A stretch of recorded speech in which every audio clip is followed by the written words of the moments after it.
Should I just use this one?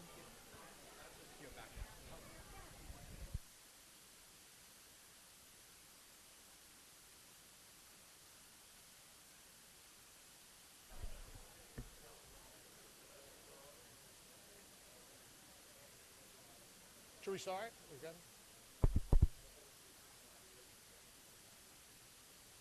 it? Hello? Is it on?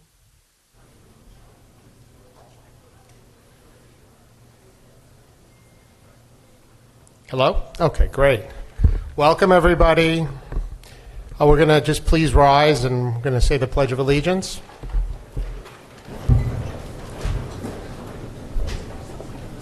I pledge allegiance to the flag of the United States of America and to the republic for which it stands, one nation, under God, indivisible, with liberty and justice for all. Please be seated. We're really excited tonight that we're going to have a performance from the HBT students, A Midsummer Camp's Dream.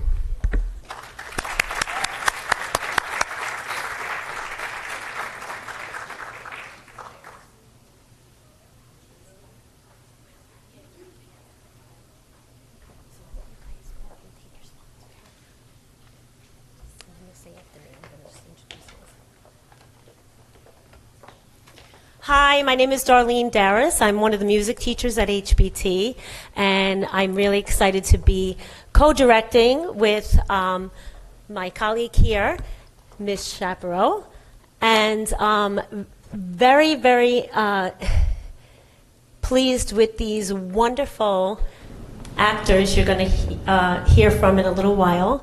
And I've had the pleasure of working with them for the last few years in so many different avenues in HBT. So with that, Ms. Chaparro. Hi everyone, my name is Samantha Chaparro. I'm one of the co-directors of A Midsummer Camp's Dream. I've had so much fun working with the 6th, 7th, and 8th graders at HBT on the show, and I'm very excited to present you guys with a scene from A Midsummer Camp's Dream. And without further ado, before we start, here is Tali Orenstein.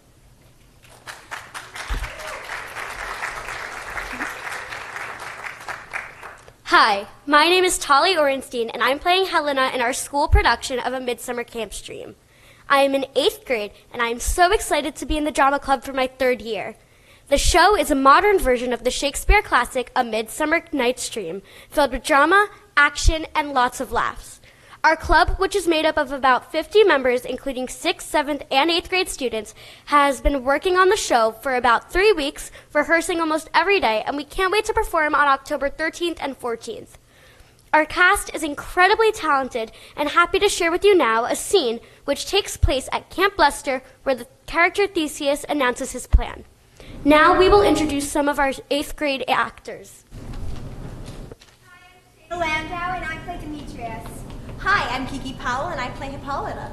Hi, I'm Shanley Meehan, and I play Theseus. Hi, I'm Sonia Singh, and I play Patricia. Hi, I'm Sahana Shah, and I play Hermia. Hi, I'm Natalia Rodriguez, and I play Aegis. Hi, I'm Kyla Trin, and I play Lysander. And I'm Tom Rogers, and I play the Grinch. So, unfortunately, I just learned that there's a little spot of water on the stage, so I'm going to ask the facilities folks if they could just clean it up so that none of our performers get hurt in tonight's performance. And this is where you learn the lesson that the show must go on, and you have to deal with any crazy interruption that comes along. So please, your patience while we find somebody to just clean up the spot on the stage. So you'll say something. I just have this. Right, all right. So we'll just wait for them to clean up, and then you're good to go? Great job.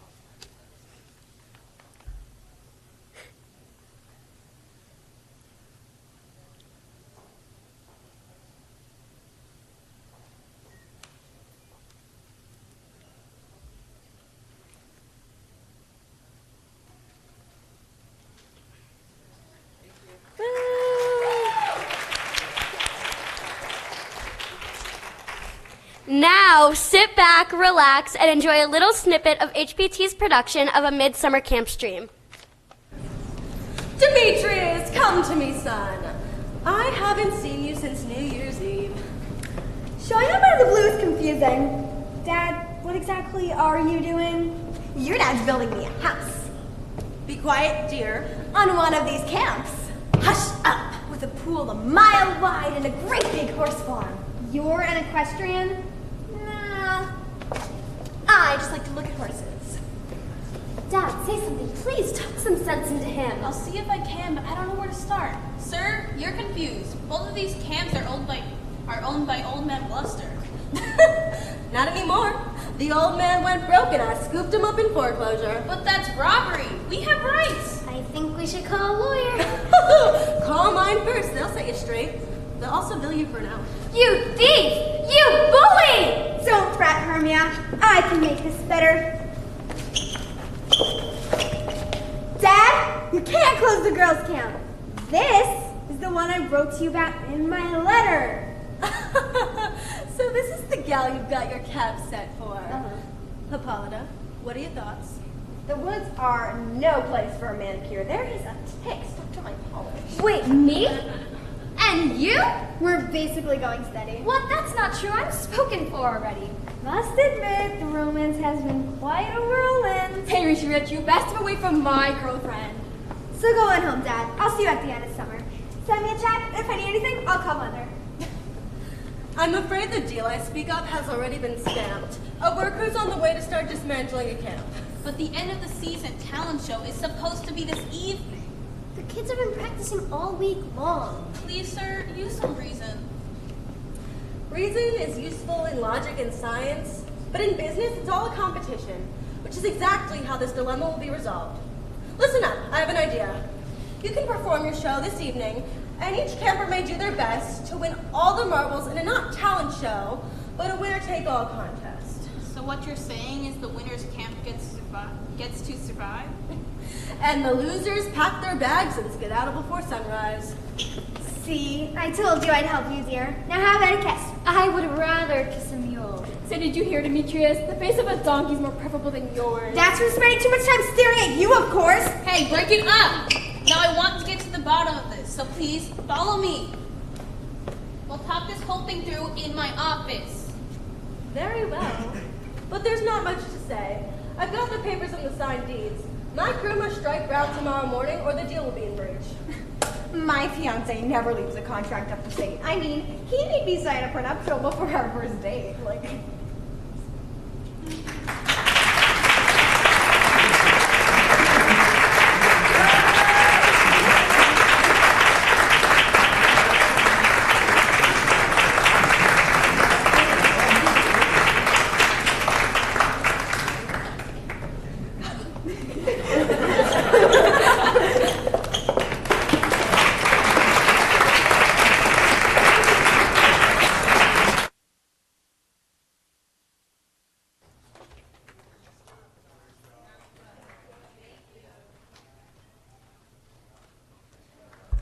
Thank you so much. That was great. Thank you, co-advisors Samantha Shapiro and Darlene Darris. I think that was great. I thought they were in high school. They were so mature, such well-spoken. Next, we're going to have Dr. Durante. He's going to come up here, and he's going to give out the National Merit Scholarship Program semifinalists. Dr. Durante, please.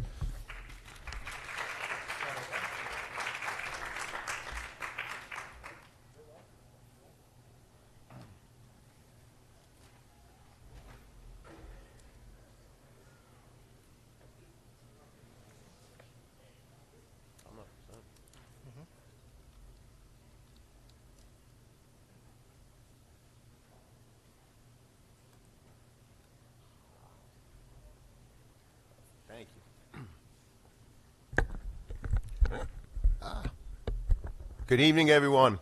Good evening, members of the Board of Education, Dr. Rogers, administration. I am very pleased to announce that 16 of our students were named as semifinalists in the 2023 National Merit Scholarship Program. Could we first just give them a round of applause because it's an awesome achievement?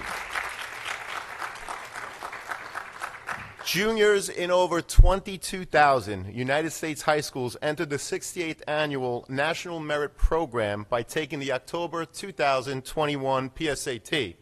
The highest scorers in each state were designated semifinalists in numbers representing less than 1%, that's less than 1% of their state's high school graduating class. Could we give them another round of applause for that amazing achievement?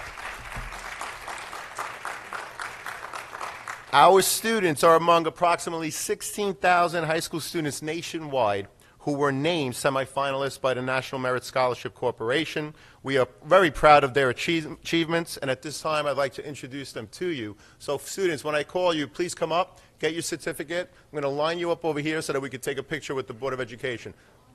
On the stage? Okay, on the stage so that we can take a picture, all right? So, Shifang Chen. Shifang. You know what? Imran Gangat.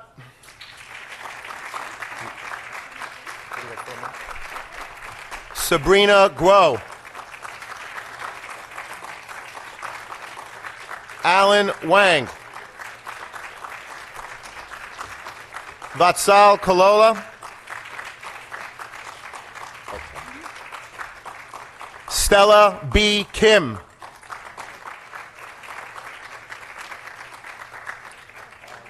Mako Kobayashi. Maggie Liu. Maximus Liu. Colin Rosen. Jaden Sharma. Vivek Turakia.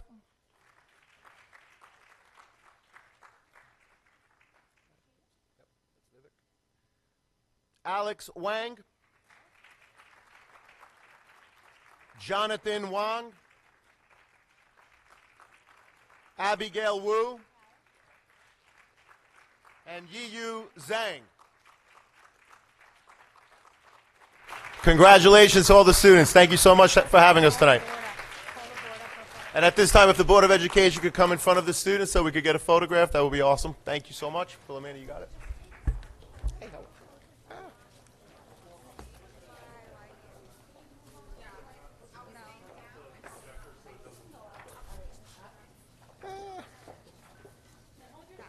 I'm sorry. Thank you.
There will be a short recess for the stage setup. Just give us a couple of minutes, please. Thank you.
Okay, we're back.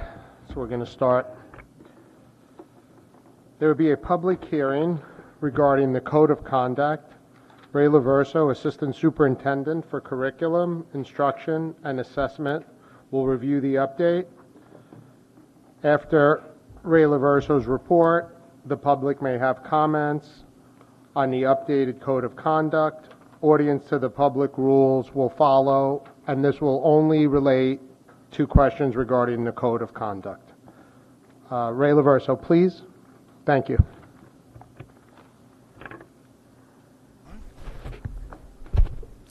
Thank you. The District Code of Conduct was reviewed and modified at the end of last school year.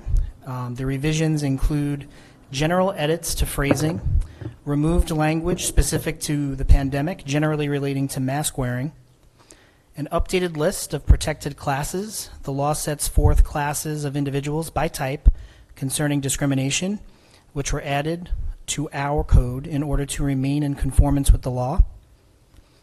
Also, wherever we referenced tobacco, we also included cannabinoid products. And lastly, we added 2 layers of appeal for suspensions of less than 5 days, in addition to the principal. This now includes the superintendent and the Board of Education. And that concludes the summary of the modifications that were made last spring. Yep. Thank you, Ray.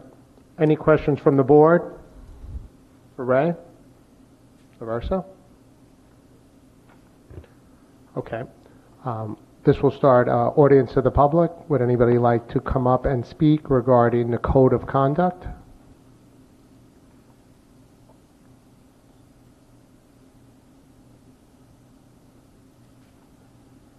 Okay, thank you. And this will close audience to the public for the Code of Conduct. The next item is the approval of the minutes from the September 12th, 2022 meeting. May I have a motion, please? Lynn, seconded by Brian. Does anybody have any questions? All in favor? Opposed? Any abstentions? Dr. Rufo, can you please give us the treasurer's report and appropriation adjustments, please?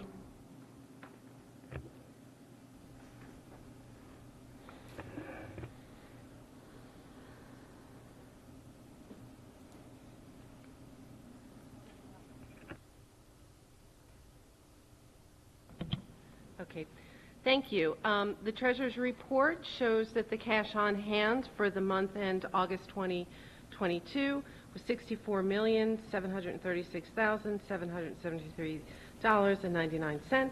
It shows that bank balances for all the cash accounts were reconciled to the book balances and were properly collateralized in accordance with the district's banking agreements and investment policy. Thank you. Thank you, Dr. Rufo. Does anybody have any questions? May I have a motion to accept Dr. Rufo's Treasury report? Lisa, seconded by Susan. Does anybody have any questions? All in favor? Opposed? Any abstentions? Dr. Rogers, can you please give us your superintendent's report? I'd be happy to. As part of my report, you're going to first start with a report from our high school student government representative, Ms. Annika Shah.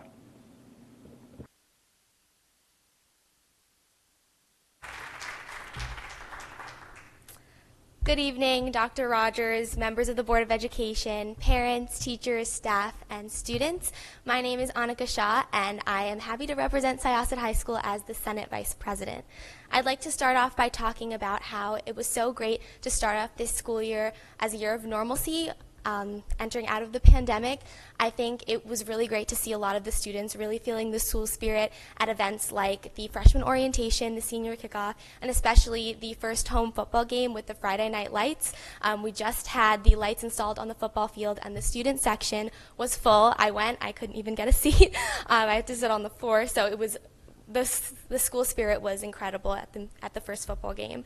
I'd also like to mention that we have a blood drive on October 12th, and 5 days later we are having a walkathon on the 17th, where all the funds will go to the Cystic Fibrosis Foundation. And then on the 21st through the 23rd, we will be having our annual carnival, where over 30 clubs from Syosset High School will be represented. We'll be open from Friday from 5 to 11 p.m., Saturday 12 to 11 p.m., Sunday 12 to 5 p.m. And with the carnival also comes the pep rally, where all fall sports will be represented, so football, volleyball, soccer, badminton, tennis, etc. And we will also have Spirit Week that week, where different themes will be represented each day of the week. As for reports on each grade in the high school, our 9th grade freshman elections will be taking place in person for the first time since 2020 on Thursday, October 6th. We're very excited to welcome in the new freshman student government representatives. Our 10th grade is looking into doing a college tour trip in the Boston area, touring schools like Boston University, Boston College, and Northeastern, and they are very excited about that. Our 11th grade is looking into a winter formal, and our 12th grade is looking forward to a senior football movie night on the football field.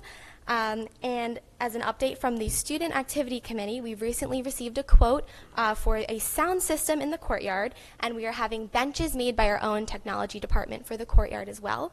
Our Food Service Committee at the high school is serving now halal and kosher options, so those are available.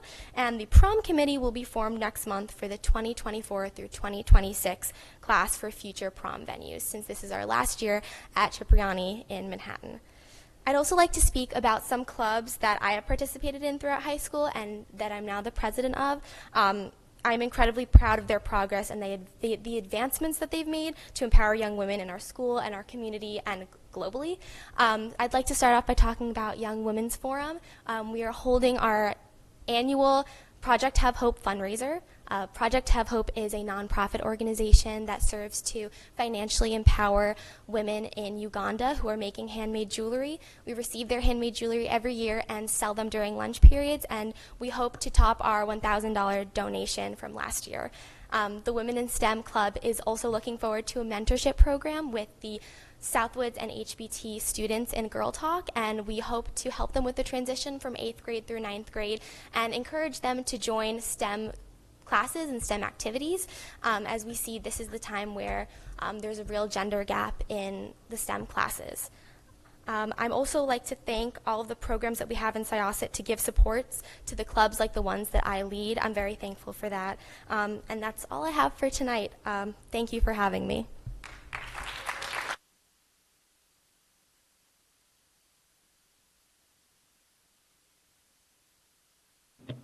Thank you for that report, Annika, and I know the board shares your enthusiasm at getting back to a more normal school year with all of the things that we enjoy, and I know we're also impressed by all of the efforts that you and your fellow classmates are making at the high school. I'm particularly fond of your efforts to make the world a better place, but I'm also glad that you're finding some new ways to have fun with the Friday Night Lights and with the football movie night. I can't wait to see how you pull that off, by the way, out on the turf field. So I'm looking forward to seeing the logistics behind that, if nothing else. I'd also like to I would also just like to add my appreciation to the young students from H.B. Thompson Middle School who shared a scene from their production with us tonight. We're glad to see that drama here is alive and well, and that we have so many students who are enjoying it, and special appreciation to our two staff members for taking their time after school to work with the students and help them excel in that way. So another way that we excel is we, of course, are always trying to advance our educational program here, keep ourselves in the forefront of what's going on in education. The last couple of years, as we all know, have been a little bit of a pause in some of the work that we've done to try and move education forward here, although that pause gave us a lot of opportunities to learn even more about how technology works in the classroom. And we're at a place now where some of the work that we had started prior to the pandemic has really matured to a place where we're ready to present it to the board and talk a little bit about what the classroom of the future looks like.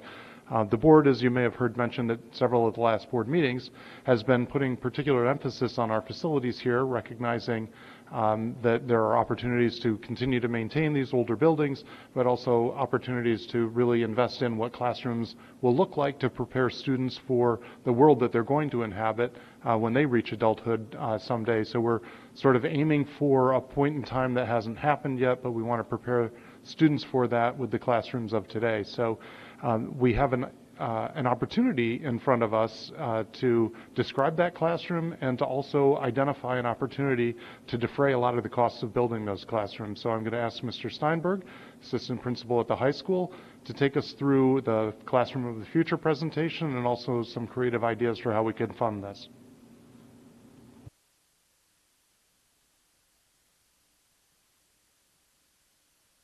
Rogers. Good evening, board. Good evening, Dr. Rogers, administration, Syosset community. I'm going to make one request before I start. The next time I'm invited, please can I go before the student report. Anika, that was fantastic. Thank you. Okay, so we are here to talk. Can you hear me if I stand up? Is this clear enough? Okay, thank you. Okay, so we're going to talk a little bit tonight about the Classroom of the Future, about next generation learning. So this is our preliminary Smart Schools Investment Plan presentation. And before we do any kind of work in Syosset in the schools, we always start with our mission. We like to be reminded of why we're doing what we're doing.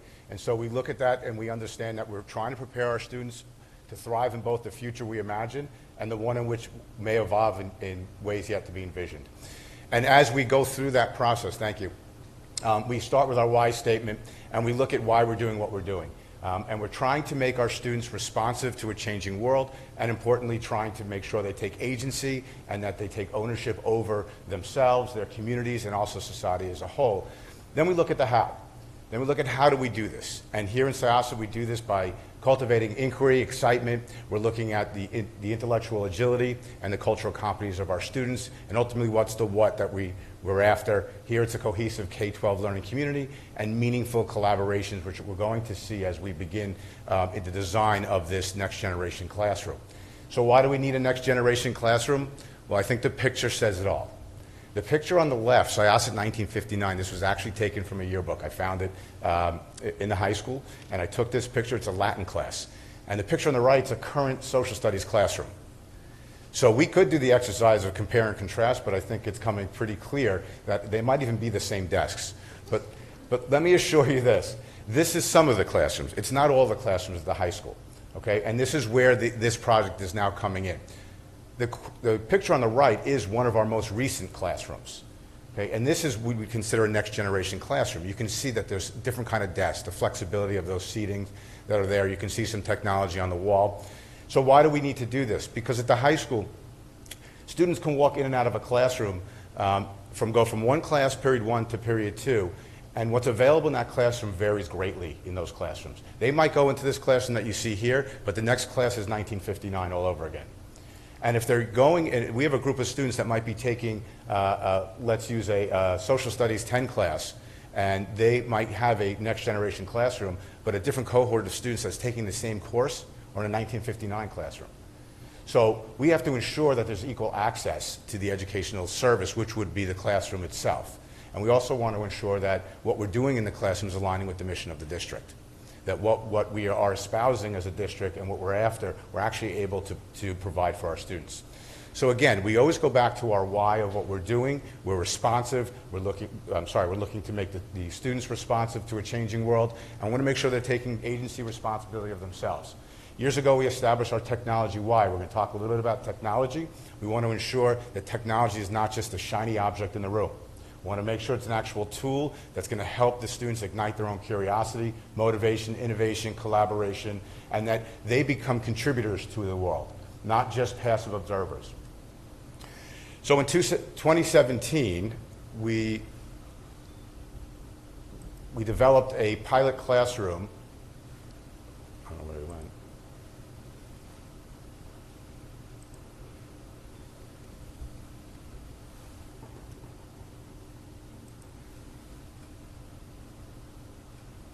Okay, I'll talk through it. So what you should see there, okay, is actually a video of is a video of our pilot classroom that we started in 2017. With the support of the board and the district, we were able to create a room in our library.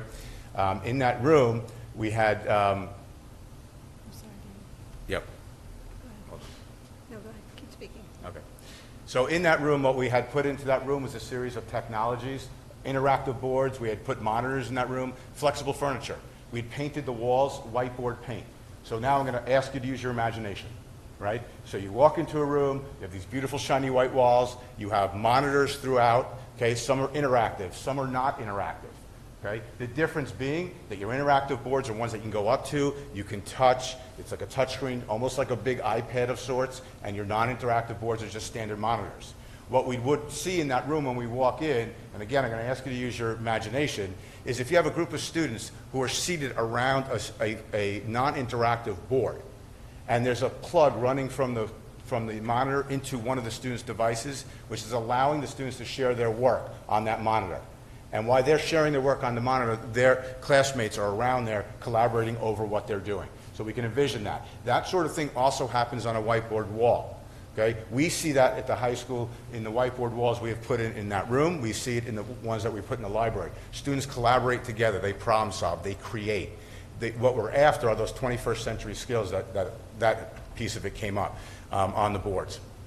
Okay? So, all right, so we'll play it that way. Nope. So what we're after with this room, it provided us the opportunity as basically an instructional kind of playground, a place where the kids can come and they can interact with these technologies, and we could watch, we can learn, we can talk to the kids, we can talk to the teachers. We've had almost 20,000 students come through this room, okay, over the past few years. Almost 20,000 students have interacted in this space. We've had almost every single department in high school come through this space, outside of maybe cooking, because it's hard to cook in there. But, you know, but we've had all this happen in that space. So, and with technology, there's always something. Okay, I'm gonna move on. Okay, all right, thank you. So, so in 2017 we did a pilot room, and so the story goes a little bit like this, and we'll move through it a little bit quickly now.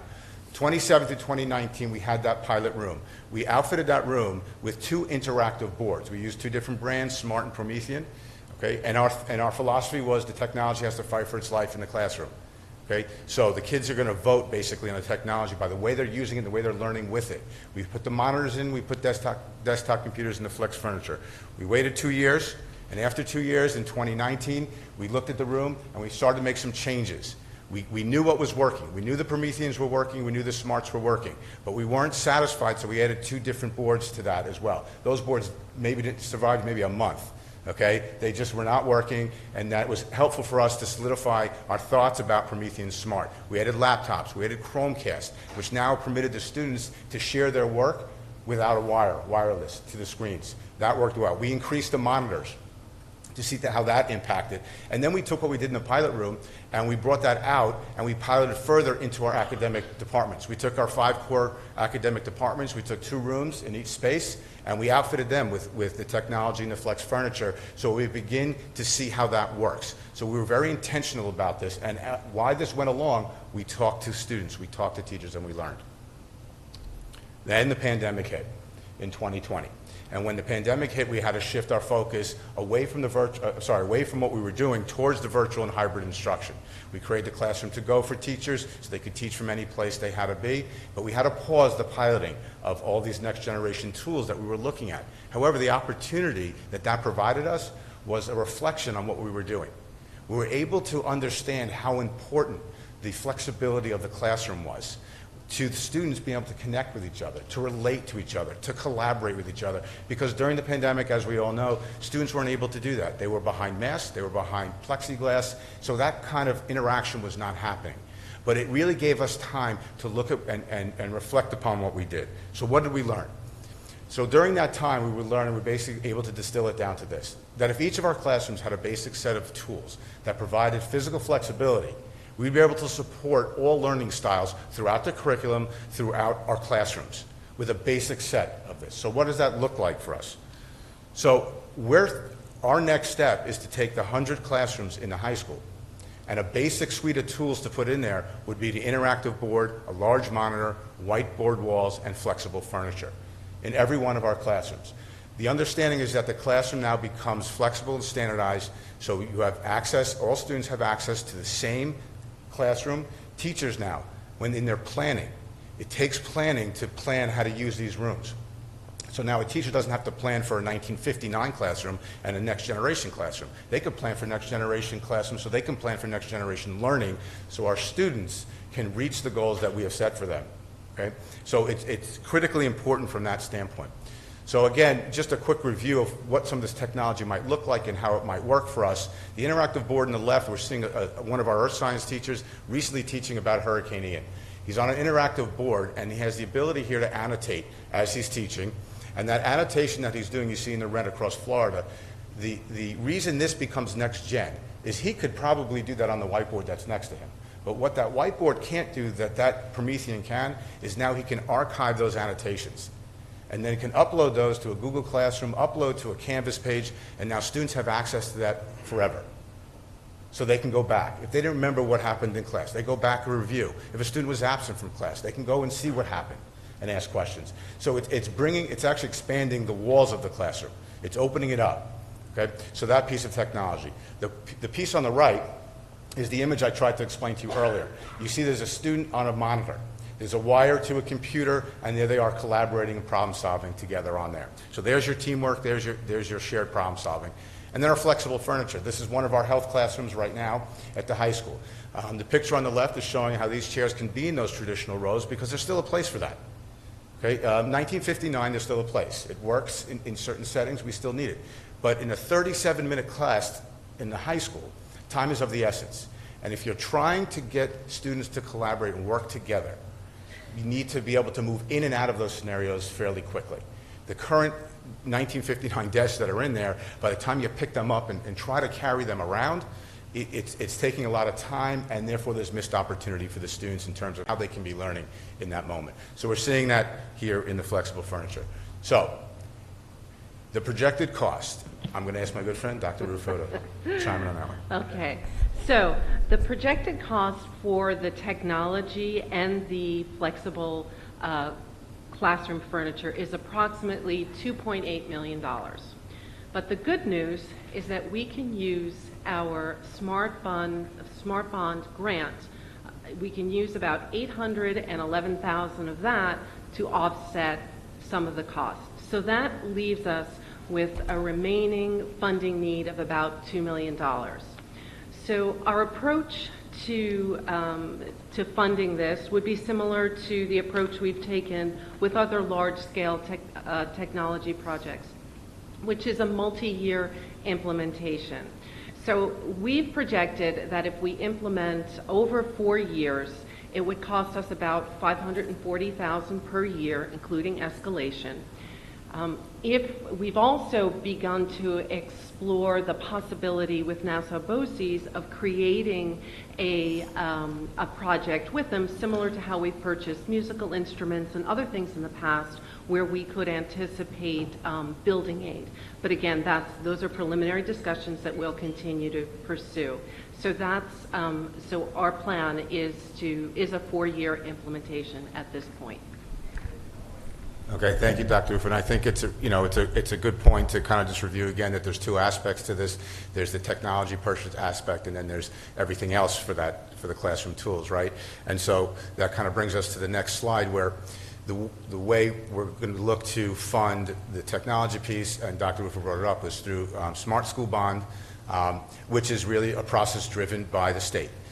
So the state kind of tells us how we have to go through that process. We've been going through that process to a certain degree.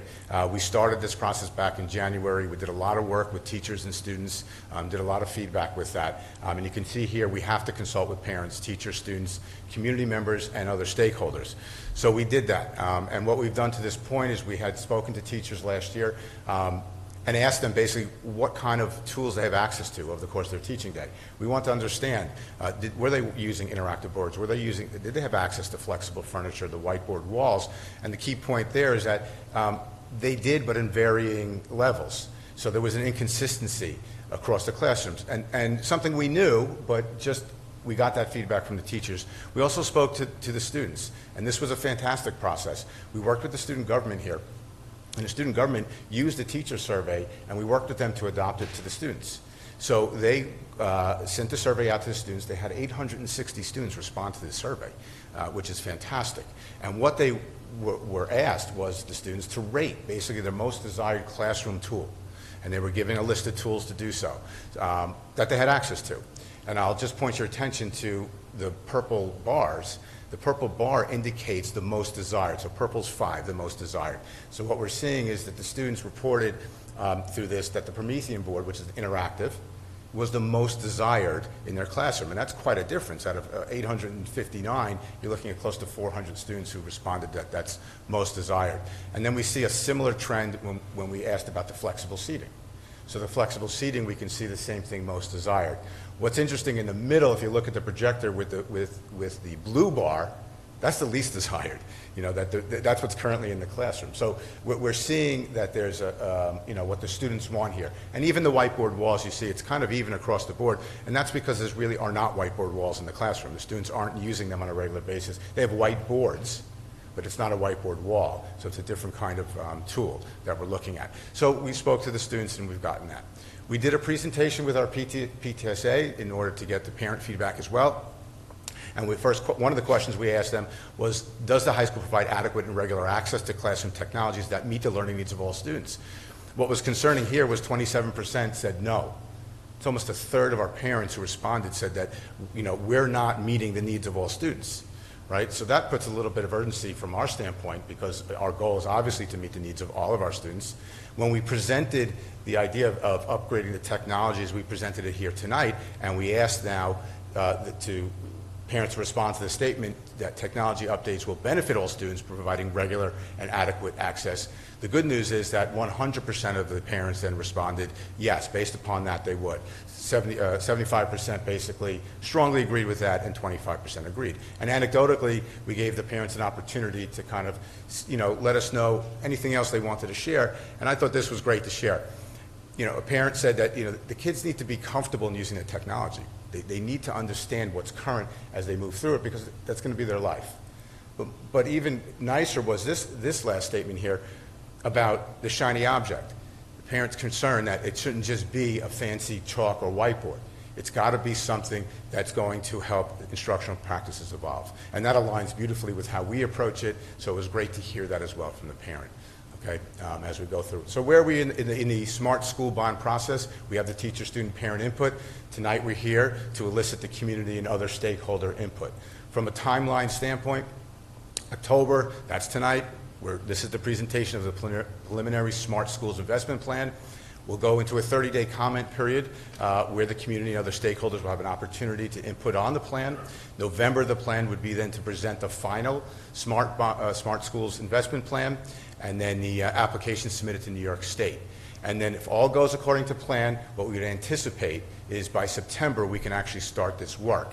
Now that's, again, subject to your approval, to the state approval, and then we'll be subjected to the supply chain as well. Okay? So I would like at this time, to say thank you for giving us the opportunity to present this to you. And if no one has done it yet, I will give you my appreciation, because I know it's Board Appreciation Week coming up. So thank you for everything you do as a board, for supporting our students, for supporting us, for supporting programs like this. And anybody who would like to comment, this would be the website to go to. My understanding is that this presentation will be on the website, so you can review it, and then any comments you have, you can go to this website. Okay. Thank you very much.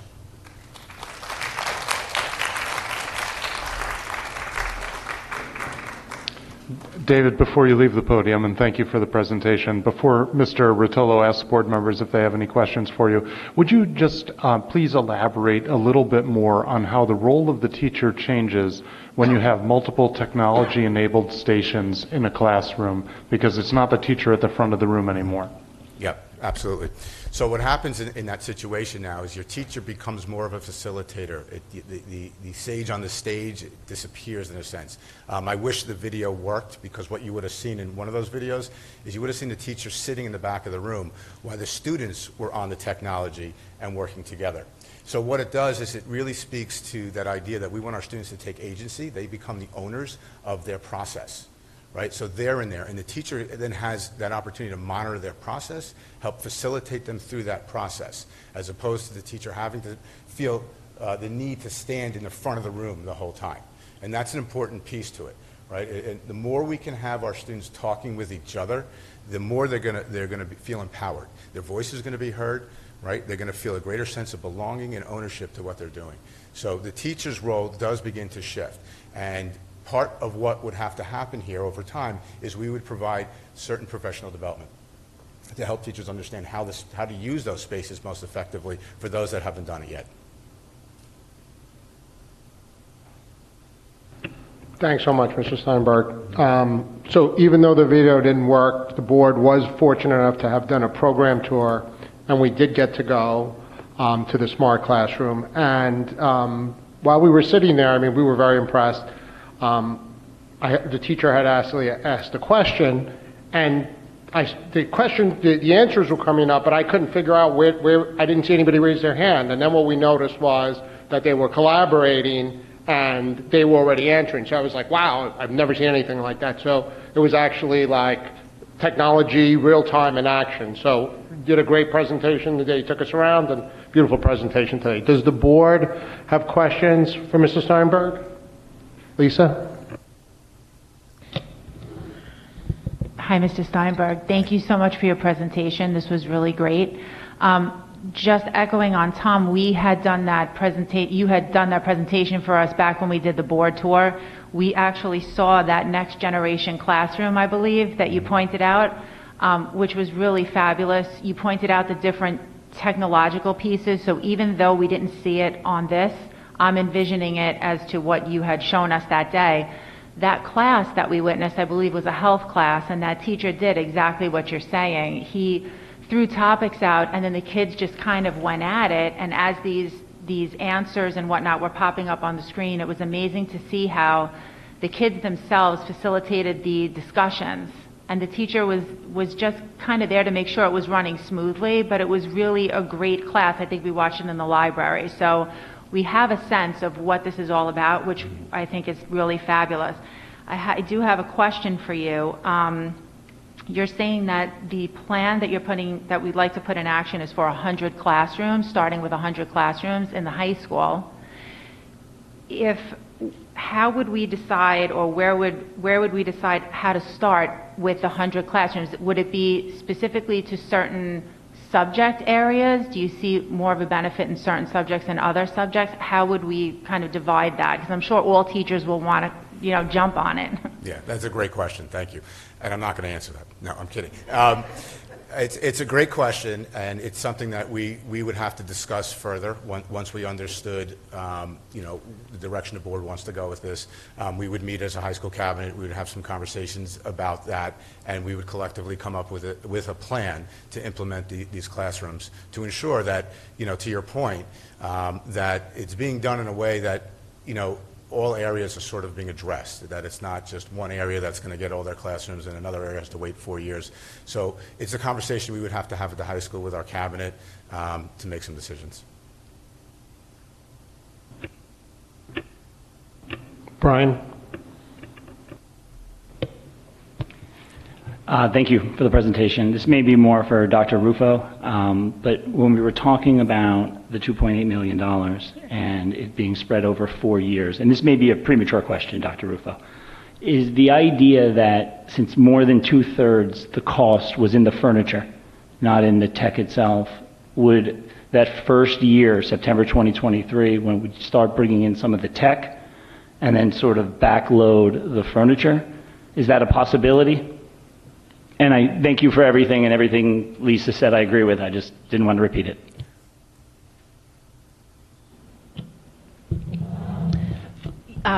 Yes, to your question. The technology would be financed through the smart bonds, so all of the tech would come first, and then the furniture and some of the other pieces would be spread out over the years. Carol? Oh, thank you for that presentation, and also the what Lisa said was so true. And I do remember that was actually Mr. Faber's class, the health class with Mr. Faber. So that was wonderful. Okay, so I do have a few questions. In terms of the budget, the smart school bond budget was about $800,000. Is that the entire allocation from the state, or that's only a portion of it?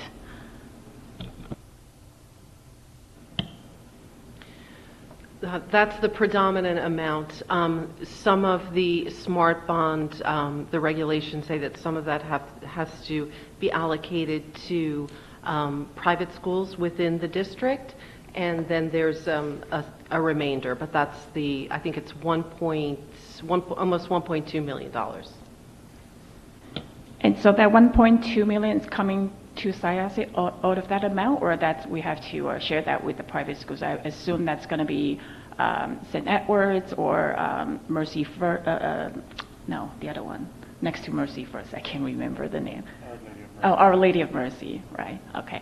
Okay, so that, and then the second question is that, so we do see these 100 classrooms in the high school, and out of that, and I think it's great, and the board toured the classrooms, and then so any of the other schools getting that besides the high school? So I'll take this one. Prior to the pandemic, we had about $1 million in the budget for flexible furniture, and we were in the process of purchasing. We were going one grade level at a time through the elementary schools and purchasing flexible furniture. Obviously, when we hit the pandemic, we took that money out of the budget and repurposed it for the needs that we had to, as Mr. Steinberg said, we created the Classroom to Go. We purchased a lot of technology so teachers could start doing hybrid teaching and remote teaching. So that was the repurposing of that. So we still have a plan to get back to the flexible furniture for the district writ large, but the Smart Schools bond requires us to have a project and then take public feedback on that project. So this project is discretely tied to this funding source so that we can follow through the state's process, have the hearing on it, have a discrete plan, file the plan with the state, and then the state reviews the plans quarterly, and after our plan is reviewed, they'll give us the permission to move forward with it, and then the next step will be the purchasing and the supply chain delivery problems that we'll have. So all of which is to say, we haven't forgotten about the other schools, but they'll come through the regular budget process as opposed to coming through this Smart Schools investment plan.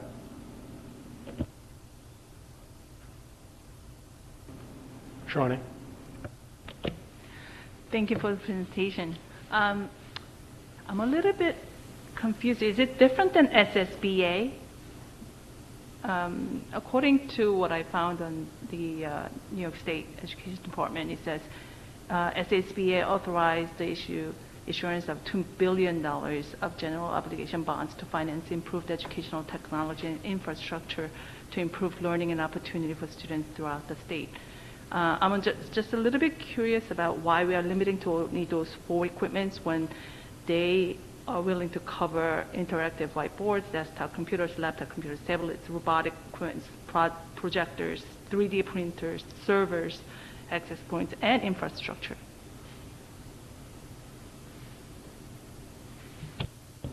I'll take that one too. So yes, the funds for this originated from a state bond act that was, I believe, in 2014. So this is a proposition that was put up in front of the voters of the state of New York in November of 2014. It passed, and so the state borrowed $2 billion and then allocated part of that $2 billion to each school district. So we have tried on multiple occasions to draw down that funding for some other technology-related projects and have had difficulty getting the money from the state. For various reasons. Some of them are logistical in nature. Some of it was Every school district in the state sent up projects to them simultaneously, and they have a board that meets just 4 times a year. The board was overwhelmed with projects. And a lot of the projects that we were working on, for example, we had initially thought that we might use these funds to pay for the electronic locks on the classroom doors, but we wanted the locks right away, and it was going to take time for the state to move through its process. So I think we finally hit the sweet spot where we have something that's not so urgent that it can't go through this process because the process is so slow, but it's something that's important that allows us to harmonize the tools that are available in the classrooms. And it's of the right size where the amount of money that is available to the school district from the Bond Act is roughly comparable to the amount of the cost of the technology that we're anticipating purchasing. So they kind of marry up nicely. But since this money has been out there since 2014, and we've tried on a couple of occasions to draw it down and we've been unsuccessful, we want to really be aggressive about how we go after it now.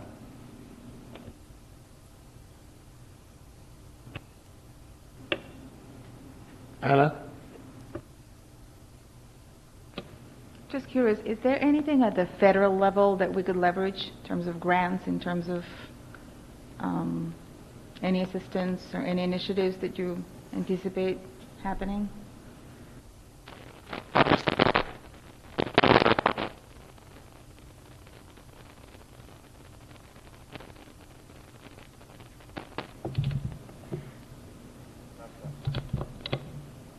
Hold it, how long?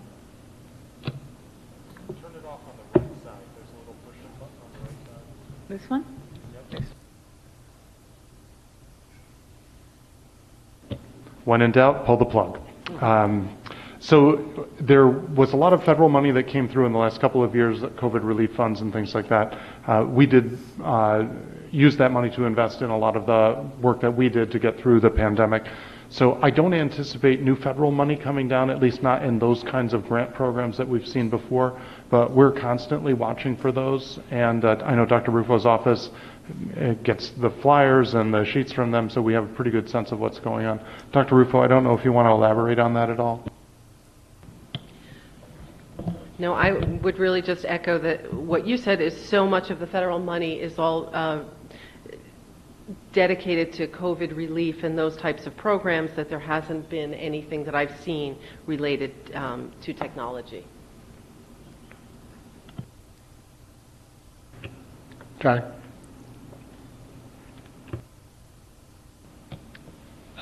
So I'm new to the Smart Bond program, so just to summarize for me, because I just want to make sure I understand all the dimensions. We're capped at $1.2 million. There's no proportional representation if we were to increase the spending or decrease the spending. That's just a fixed amount that is available to us to draw down. And two, is there an expiry on this program, or is it ad infinitum? In other words, could we access it more than once?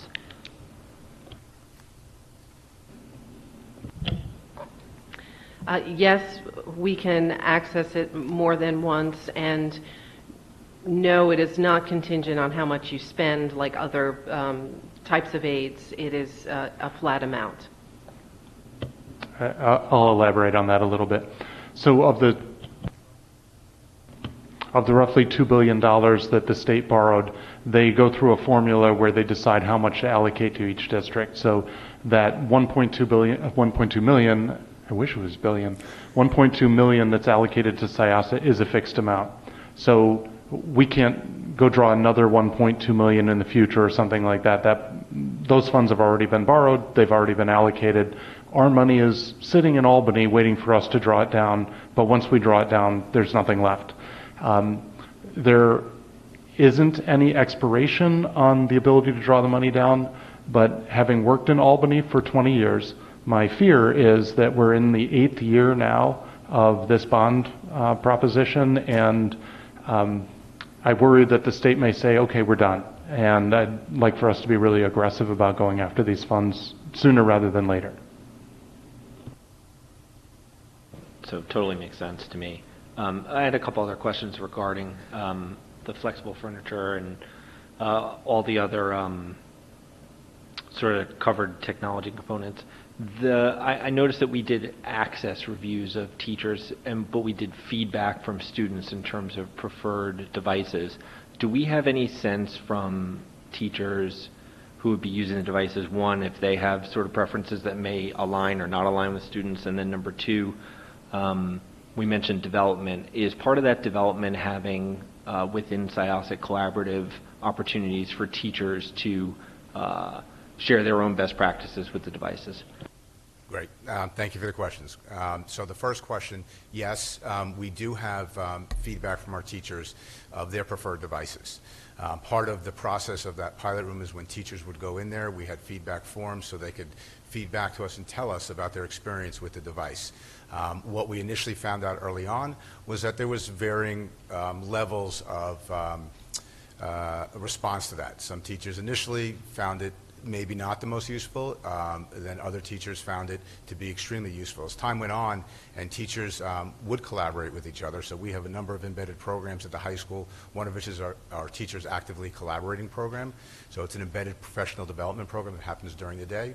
Teachers meet to have discussion about different instructional strategies, of which would be how to use a piece of technology like this in your lesson, what are the benefits of it.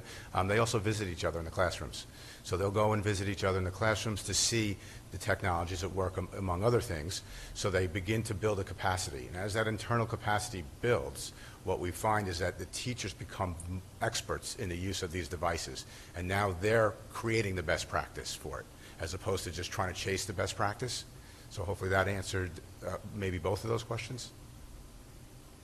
It did. I'm glad to know that we had the teacher feedback as well. I just didn't. I wasn't sure how closely it aligned with student feedback. That was. Yeah, it does align with the students. I will tell you that the flexible furniture, the definition of flexible is very flexible, right? So depending on the course, depending on the subject matter that's being taught. So you saw in the pictures one type of flexible seating. Chose that for the presentation because it was easy to see how flexible that is. There's flexible seating that actually looks very similar to the 1959 style desk, but it's flexible in the way it's being used. So so we've learned that over the course of the last 4 or 5 years going through this process, that the term flexible is going to mean something different to each teacher, to each department, depending on where we are. So when we get to a process where we're going to say, okay, what is the flexible furniture that we're going to be putting in? There's going to be a lot of collaboration with our teachers and our departments to talk about what that might look like, so that the standard may not be every single classroom has the exact desk in it, right? Because the wheelie chairs you saw up there, frankly, they make some teachers mad, because they're so flexible, right? And they're running around, and they're disruptive as opposed to being helpful. But there are other styles of flexible seating that work in that subject matter, for that class and for those students. Makes sense. And the only other question I had was, when we decided to think through the potential applications for the Smart Bond, did we naturally start with the high school, or did we do sort of a broader approach where we spoke to sort of across all the levels of schools to try and find an optimal best use before we settled here? We have been working to try and spend this money since I arrived in Syosset in 2014. So Dr. Rufo, how many different plans have we had? 3. So we've tried 3 times to draw this down. We've sent full plans up to the state and said this is what we're ready to do. And then the plans have languished up there, and then the question for us has been, can we really wait for, this is a purchase that we need for classrooms, and we can't wait on the state, so we're going to make the purchase ourselves out of local resources, and then we'll come up with a new plan to draw the money down, and then a new plan. So we're on our 3rd plan now with the state, and this is something where we already see that there are going to be some delays because of the supply chain, so there's already going to be a limit on how fast we can draw these things down. The classrooms are functioning well without them. They'll be improved by them. But if the state's process continues to be slow, it's not like we'll miss out on an important piece of safety equipment or an important piece of technology that allows us to get through the pandemic. So this feels like it's a good fit for the pace at which the state releases the money. Right. That totally makes sense to me. I'm with you. And I just had one more comment, not a question, which is, well, two comments. One, first, thank you again for being thoughtful about this presentation and about the applications. The only comment I would make is, if you're soliciting feedback from parents and community members, I think it would be great if we could distribute a link to the website with the presentation and some detailed instructions and distribute it to the entire district, with links to the website, so that, and calling for that feedback that's being solicited. I think that would be helpful. That's it. Thanks, Jack. Lynn, I'm sorry. Thank you again, echoing everyone. It was a really interesting presentation. It kind of reminded me a lot of what I loved about college. So I really think it will help bring that into the high school, which is great.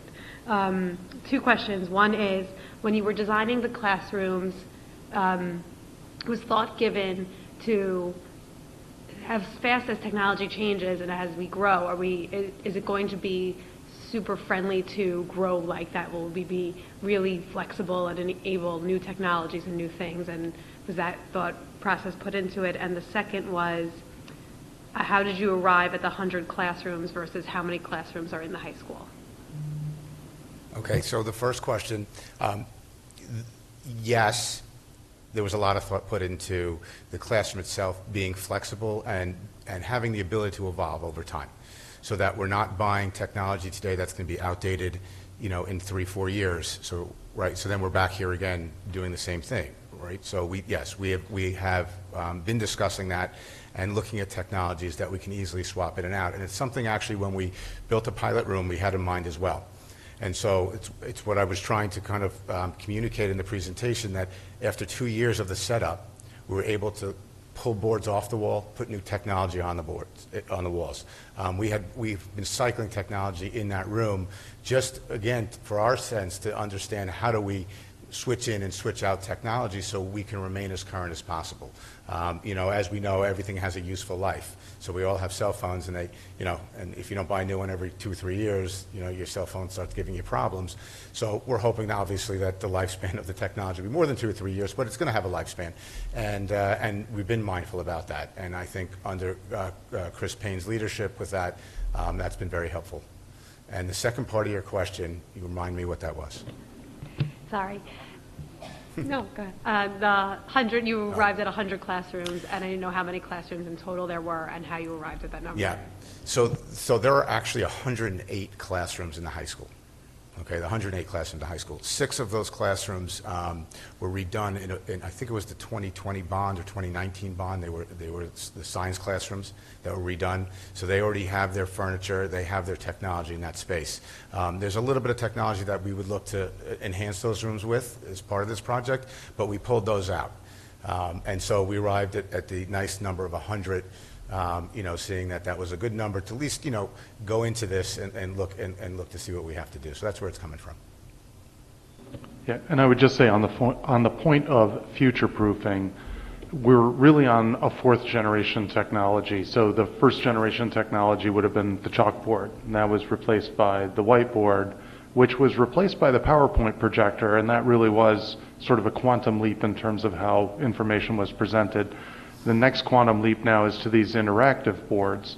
And at some point in the future, there will be another quantum kind of a leap. But this is a pretty mature technology now, and it's sort of a generational technology. And just as PowerPoint projectors were around for 25 years or so as a classroom tool, I think these tools will, there'll always be the one that's a little bit shinier than the last one. But this generation of technology is probably going to last for a while until something displaces it.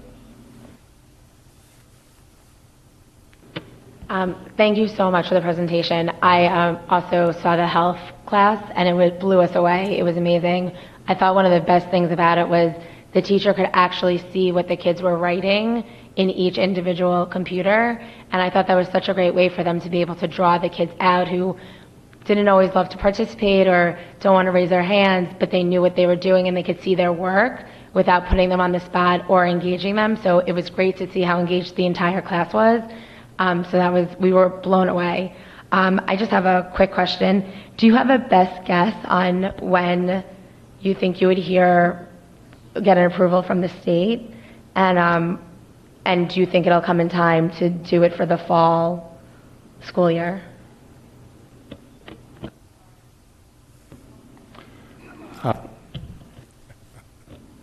Dr. Rufo and I have a gentle person's bet on how quickly the state will get to it. They only meet 4 times a year. There are still other projects in the pipeline. I do feel like we're kind of getting, because it has been 8 years, towards the end of this process, and I'm hoping that means that our project can get a little more attention. And so we were discussing, as we were rehearsing this presentation for you, how to present what we think is a realistic timeline. And we said we're going to present you with an optimistic timeline, which is if we get this up to the state, we conclude our public comment period, we finalize the plan, we send it to the state.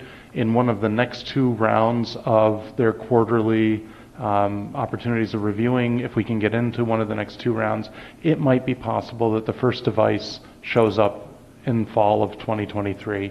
But if they go through 3 rounds of these quarterlies and we still haven't made it to an agenda, push that time back. But we've decided that we're going to be optimistic and we'll present you with an optimistic time frame. And if we start to see slippage, which is what's happened the last 2 times we've put plans up at the state, we'll come back to you and say we're going to have to amend the plan or amend the timeline. But again, I think because, as I was saying a moment ago, this really is a generational technology. If it's another 6 months, it's another 9 months. It's not like we'll have missed this generation of technology. This is going to be something that's around for a while. Sorry, just a follow-up question. If it comes mid-year, how long does it take to install the technology into the classroom? And how would you logistically do that so not to disrupt the classes? Yeah, the team tries to do these things nights, weekends, days that school is closed, and if we're not able to use the summer, they'll use holidays and weekends. I'm going to say when everything goes smoothly, it's a day and a half or so to install this in the classroom. Sometimes the classrooms need a little bit more electrical power in order to service them. Sometimes they need a little bit better internet connection, but our IT folks and our on-staff electricians are able to handle all of that. And when there's adequate the tech side, everything with a wire is working in the room already, then it really is just putting these into the wall and getting them. Sometimes they're not even on the wall, they're on wheels. So the installation can actually go relatively quickly.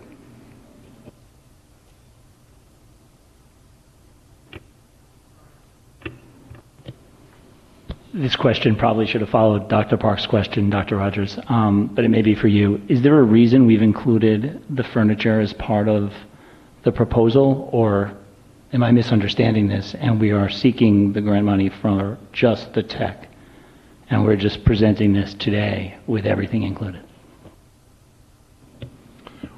Well, the grant money is available for the tech, but the idea of how to use the tech most effectively in the room includes having the flexible furniture as well, because what we've seen, and part of the reason why I asked Mr. Steinberg to circle back to how the room changes when the technology is in the room, you have multiple students working at different technology-enabled stations, and those groups shift and change throughout the course of the class period.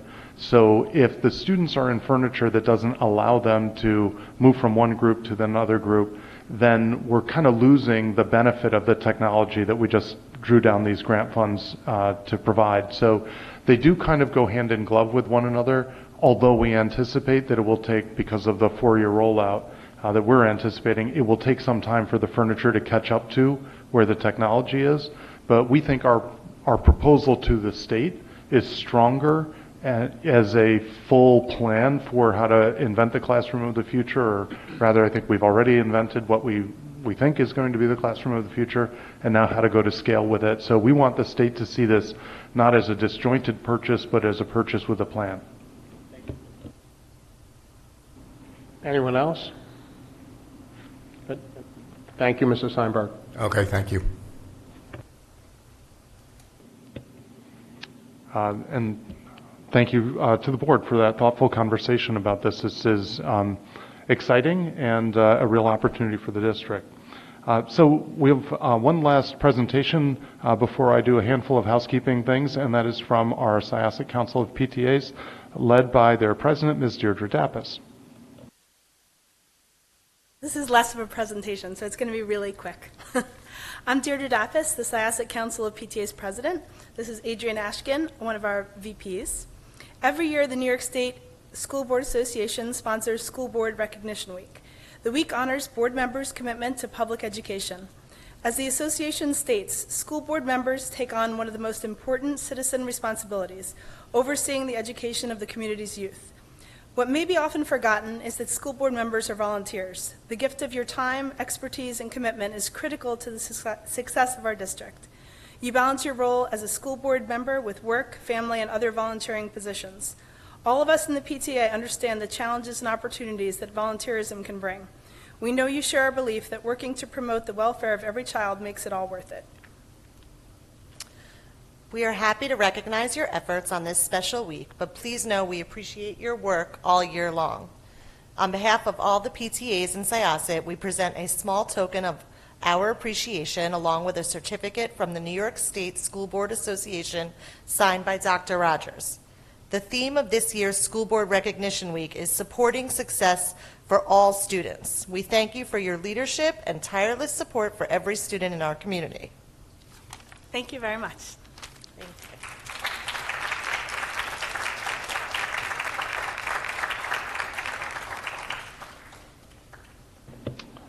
Thank you for that nice recognition, and to the board for your service. It's my distinct pleasure to work for you, and I know how hard you work, and I appreciate our collaboration. So just a handful of things that are still making their way through the district that I wanted to update you on. We've been talking for the last couple of months about the district's interest in the Nassau IDA's termination of its agreement, the pilot agreement with the Amazon property in Syosset Park Development. Our attorney remains in contact and has been having very productive conversations with her counterpart at the IDA and with representatives from Nassau County. Everyone has been very cooperative. They certainly understand our interest and our concern and have been working, I think, constructively towards trying to come up with a creative solution that could meet the district's needs. I don't have anything yet to report on an outcome, but I'm very encouraged by the direction that things are going in, and I just want to note my own appreciation to the IDA and the county for how cooperative they've been in this process. I want to also note for you on the agenda tonight and a little bit of an update. We've had some interest, and I've reported to you in September about the challenges of having changes in dismissal patterns for individual students, particularly at the elementary level. So what we're prepared to do in the short term is make one change, which is we can accommodate dismissal that results in a child going from being on the bus to being a walker, and I think we can handle that on a daily basis if that is the change. The change to going to a different bus, that is still problematic because of the situation that we're in with the drivers. But on your agenda this evening, we've identified a piece of software called Pickup Patrol, and we have it for a 6-week pilot, a demonstration, where we're going to test drive the software and see how it works to try and help automate this process of making sure that we know where every student is, even when there are multiple changes to a student's dismissal schedule. Because what we don't want to do is put our students at risk while we're trying to accommodate parents' needs for sometimes students to have different travel arrangements. So this is still very much on our radar. I'm glad that we found something that we can try, and I'm hopeful that it works out well, and I'll certainly be reporting to you at the next board meeting. But in the interim, the elementary principals will be communicating with their parents about this one change that we are able to make in the short term. And then lastly, since we've talked so much about our hope that we'll be able to get the turf lights finished before it starts getting dark, I'm happy to report that we did it. and they're working, yay.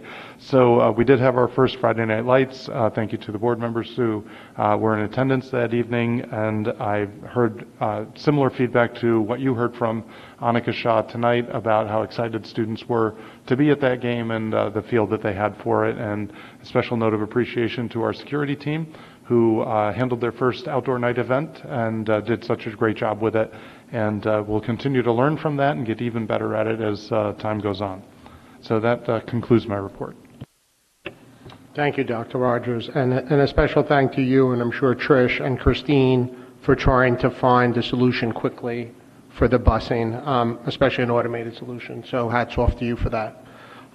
Does anybody have questions on the board for Dr. Rogers? Report? Anyone? No one? I do have one quick question, Dr. Rogers.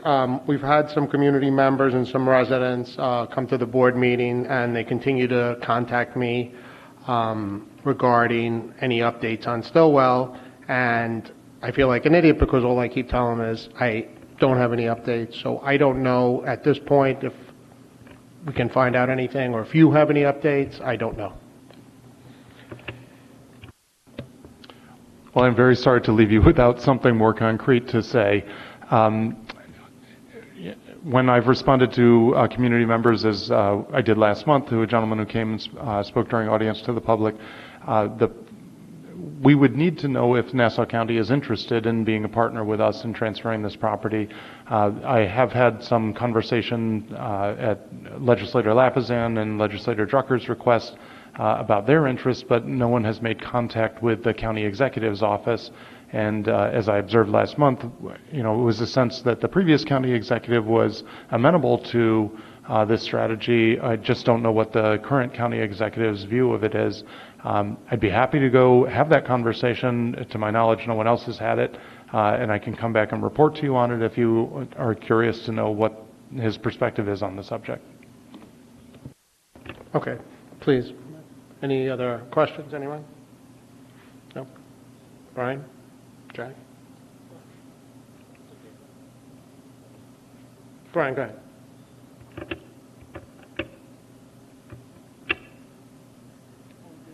Don't worry about it. Oh, I mean, from my point of view, I'd like to sort of insert ourselves in the process, not necessarily to revive 100% the prior proposal, but really to get a feel for if there are creative solutions that include the proposal, but what is potentially on the table. We've got a significant number of engaged residents on this issue, and it's of significant interest to the entire community. And so, look, there was a lot of activated people the last time this came up, and some people were strongly for it, some people were strongly against it, many people weren't quite sure how they felt. So from my point of view, just inserting ourselves in the conversation and understanding what the dimensions of the problem and potential solutions are, even if we're not going back to the exact same proposal that we had last time, I'd like to understand the dimensions of the problem and what's feasible before too much more time passes and enthusiasm dissipates. It's a classic collective action problem, and we can be the tip of the spear. So that's my only point. Brian. You got me? All right. So echoing everything Jack said, I'm in the same place as he is, and I'm just wondering if we should be having that discussion before the initial reach out. Dr. Rogers, to give you a little bit of instruction on how we would want potential follow-up questions. And that may be a question for you. Do you think this would go past the, hey, Nassau County, what are you thinking? Where we should be meeting to have this discussion together before you reach out to them? I think I've heard the same level of interest from the public that board members, I'm sure, are hearing as well. I think what I would do is convey to the county executive that we, like he, are public servants. We've heard from constituents with questions. questions we can't answer. Hope that we might be able to provide them with some sense of what the county executive was thinking. Does he have any thoughts on the subject? My guess is that at least if there was an initial reach out, there might not be a response to the question. It would be, I don't know, no one's asked me, I need to think about it, and I'll get back to you. And if that to me seems like the most likely response, it's what I would do. And then, I would report back that we made contact and they're going to get back to us in a month or in 2 months and think about it a little bit more. So I can't imagine that we would get into a place where we would start discussing what it might, what sorts of things might be potential to be under consideration. I think it would be more to let them know that there are people here who remain interested and would be curious to know what the county executive's thoughts are. Good answer. That's exactly what I was hoping. Anyone else? Any other questions? Okay, so I just want to mention a couple of things.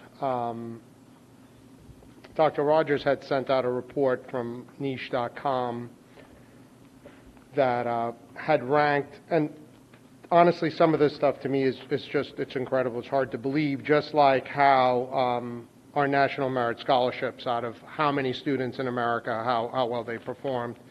But to me, and I don't like to brag, but I think this is important because I just think it's really important to point this out, is that the Syosset School District this year was the 5th best school in the United States, the 5th out of 10,751 schools. We were 3rd best in New York State out of 686 schools. Last year we were 9th out of the whole United States of America. Syosset High School's 55th best out of the whole U.S. out of 20,232 schools. So the reason I'm pointing this out, and in addition, our elementary schools are top 100 out of 56,410 schools. To me, these numbers are just astronomical.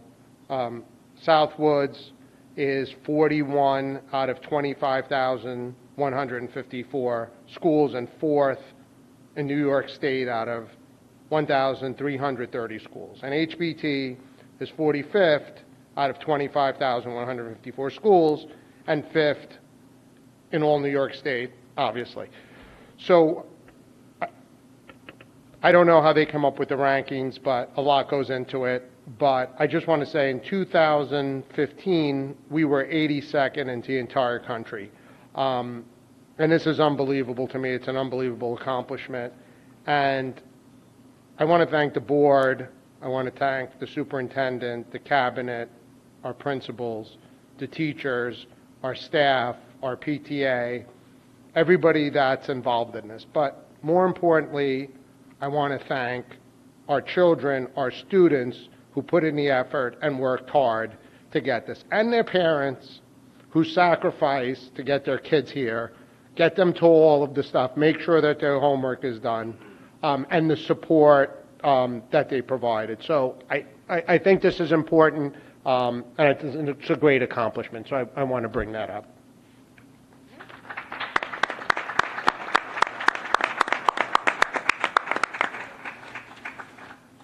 I also just want to give a little bit of an update so everybody knows what the school board is doing when we're not up here having fun.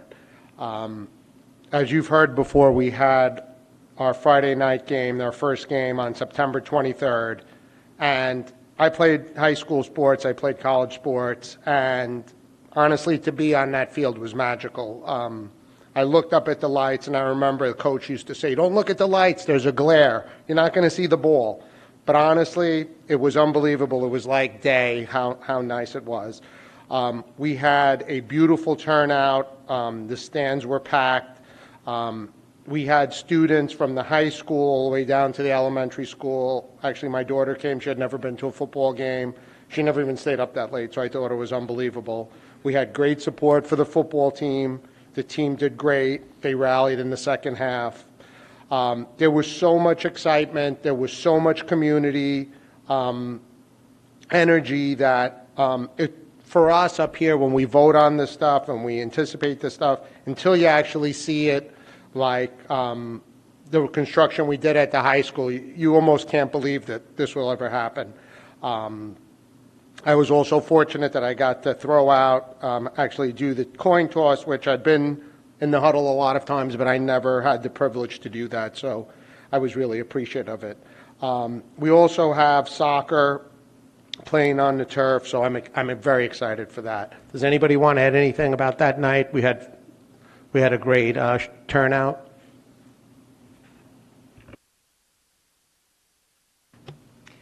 It was just a really great night, and to be a part of Syosset community's history in that way was unimaginable. So I'm honored to have been a part of it. But I was also at the that night was great. But going forward, I was at the varsity boys soccer game. And of course, the lights went on too. They were able to play their games as well in the evening. And it's just a completely different vibe. Once those lights turn on, it just becomes it's almost like you're sitting at a college level or professional level game. So it's just been something. My son, who graduated in 2020, played on during the time when the field was being renovated and made new, but never got to play under the lights, obviously, and on the turf field finished. So for me to see these boys play was just great, and I'm sure the parents are happy, and those kids are just absolutely thrilled to be on those fields. So I just wanted to say that it's really great. Anyone else? No? Okay. I also wanted to give an update again that we attended the elementary school board PTA meetings, which was before, but then we also did the high school and the middle school and the SEPTA. And I want to thank Deirdre and all of our PTA presidents. Obviously, I want to thank her for our awards. It means a lot to us because as we're volunteers, all of our PTA is volunteers. It was great to be there in person. I think everybody felt like that. It was great to see people and reconnect. Everybody was smiling. The rooms were packed. There was great energy. What I'd like to say is I think it's important to volunteer for the PTA, chair a committee, become a member. That's one of their big fundraising events. Also, donate your time and money. The SEPTA PTA also has scholarships. Even if you don't have a child in SEPTA, that money for a scholarship will change someone's life. Anybody want to add anything to that? Okay. Also, the board officers attended Board Officer Academy, which is training. This past Friday, Lisa and I attended. It's through the New York State School Board Association. There was roughly 40 other schools, mostly presidents and vice presidents. But again, one of the things that every time that we leave the school and we go outside, we're always well-received people. Cannot say enough nice things about our superintendent, about our school, about our teachers, about our curriculum. And I think, again, this is important to share. And I think that's it for that. Anybody have anything else they want to share? Anyone? Okay.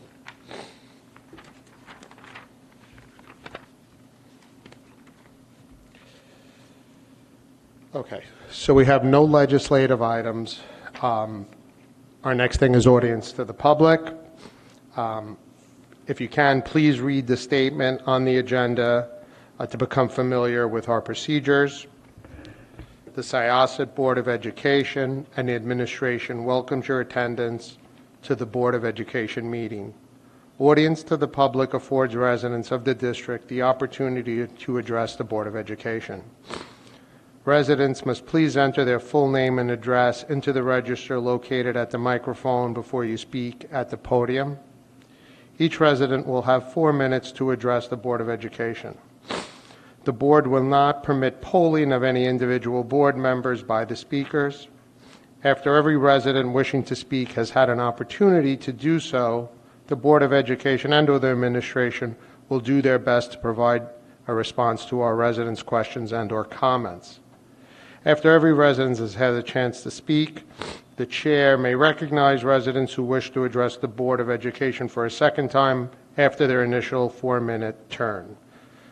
Please, no speaker is permitted to address issues concerning any individual students or any individual staff, teachers by name. All attendants at the Board of Education public meeting must conduct themselves in a respectful manner. Does anybody want to come up and speak to audience, to the public, please?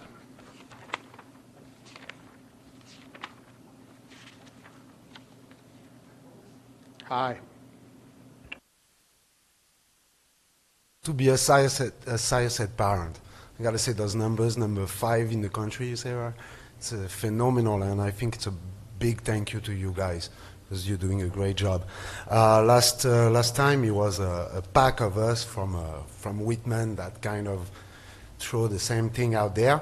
I just have a quick question for the superintendent, especially. I want to make sure that we stay on top of that. So last session you talked about a study being conducted concerning the growth of student population in the district. So do we have any results or updates on this study? Are the results going to be available publicly, and when, do you know? And the big question is more so, do you expect those results to be something that is going to push for a plan that you already have concerning the growth, or do you plan to have those results coming back and then draw a plan, and in what timeline? Thank you. Thank you. Thank you. Anyone else want to come up and speak? Okay, that closes audience to the public. So Dr. Rufo and I were talking about this earlier this afternoon. The consultants are flooded with requests from other school districts. We have been, I will say, gently but aggressively pushing them on their timeline. What they have agreed is that even if they can't get a final report to us, they will get us some preliminary numbers that we can look at more on a timeline that's useful to us for our budget process, and obviously given the concerns, not just at Whitman, but in other buildings in the community that are also tight.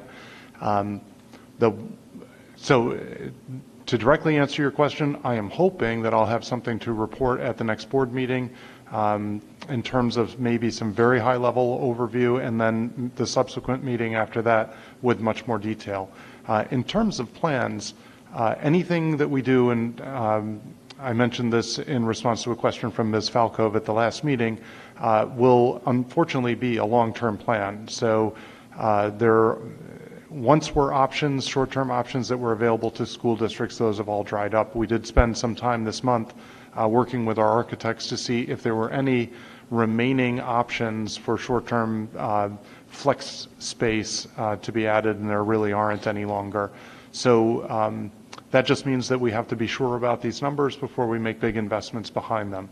All of which is to say, if the numbers justify the investment, then we'll put a plan together that illustrates to the board what the need is, and we'll talk to the board about what we think the cost of meeting that need is. We'll try to be creative, as we were tonight, about what the funding sources are and how to do this in a manner that is expeditious, but also builds to last, and that will take some time to put together. So I guess the short answer to your question is we see the need for the enrollment figures. This is something we've been talking with them about since back in the spring, because we saw the enrollment surge last summer. Fortunately, this summer it leveled off, but we, like every other school district, are trying to predict the future when we've just gone through a pandemic, which has kind of thrown all of our projections up in the air.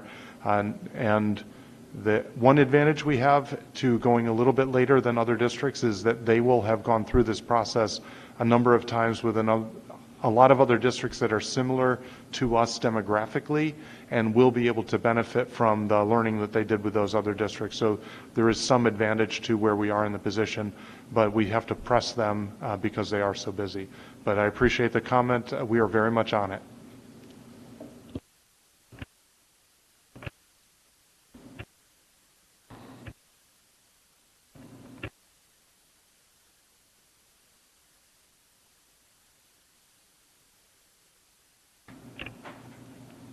Thank you, Dr. Rogers. I don't know if you want to mention also that the demographic also affects our funding reimbursement from the state. If you want to mention that at all, just so they understand. So part of how facilities work with the state is they have formulas that allocate aid to the school district based on the relative fiscal capacity of the school district. So school districts that have very little fiscal capacity get a lot more assistance from the state than districts that have more fiscal capacity. And then within that, so that operates like a reimbursement. For every dollar we spend, we could get back as much as 40 cents from the state. But that 40 cents will be calibrated to what they consider to be legitimate needs of the district. So part of what we're going to do is illustrate what percentage of the square footage goes to classrooms, what percentage of the square footage is necessary because of enrollment. So the state has what I would call very conservative formulas for how many students fit in a building. In other words, they think that many, many more students fit in a building than we might find comfortable. So part of our job is to make a strong case to them so that we can draw down that funding from the state, as otherwise they would make us pay for it all ourselves. So this enrollment study is important to us because it will help us justify whatever we do in the future when we propose it to the state. Thank you, Dr. Rogers. Okay, so we're going to move right along. We have one discussion item, which is the New York State School Board Association proposed resolution. Before we move ahead, is now an appropriate time to have further discussion about that facilities item, or is that a discussion point for another time?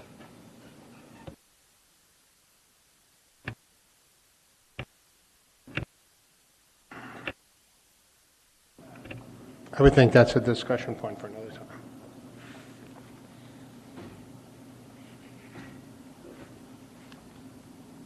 Okay. Okay? Yeah. Okay, so this one discussion point is this item for the New York State School Board Association proposed resolutions for the 2020-22 annual business meeting. In the past, we have aligned ourselves and supported the Nassau-Suffolk School Board Committee recommendations, which are more closely aligned with the Long Island schools and our interest. We were going to continue this precedence this year, unless somebody has any strong opposition to any of the committee's recommendations. Can you please share them with the boards and our delegates who will go vote on our behalf at the business meeting on October 17th? Anyone? Brian? I have a couple of comments. There's 43 total resolutions, and I could probably talk about half of them, but I'll keep it to just a couple of the ones that jumped out at me. Resolution 8 is talking about supporting universal pre-K, and I think Nassau-Suffolk addresses this, but it does appear that it should say it's universal pre-K for 3- and 4-year-olds statewide that are fully funded, or that is fully funded by the state. I think that's what the Nassau-Suffolk School Boards Association is trying to say in their, I guess they call it support resolution if amended. So as long as we all agree that that's what they're saying, that's what we should be supporting, an amendment to Resolution 8. Okay. It's 15 on the sheet. You have it as 8, but it's on here. On this one, it was 15. It depended on which one you printed. I have the one from the, it looks like numbers 1 to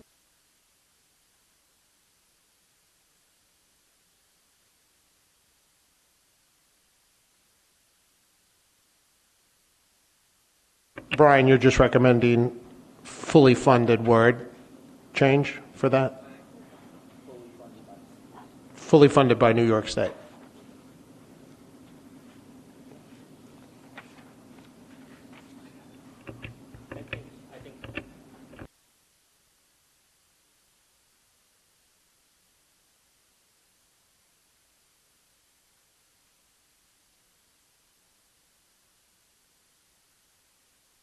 Okay.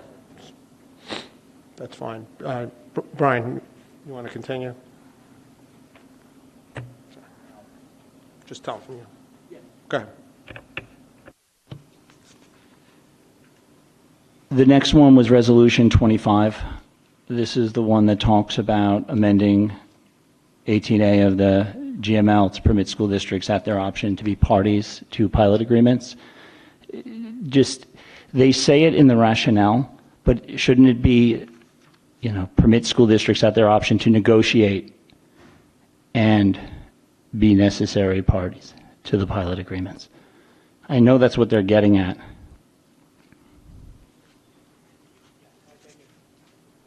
Brian, I agree with you. I think it's clear to spell out exactly what it is. Is everybody good with that?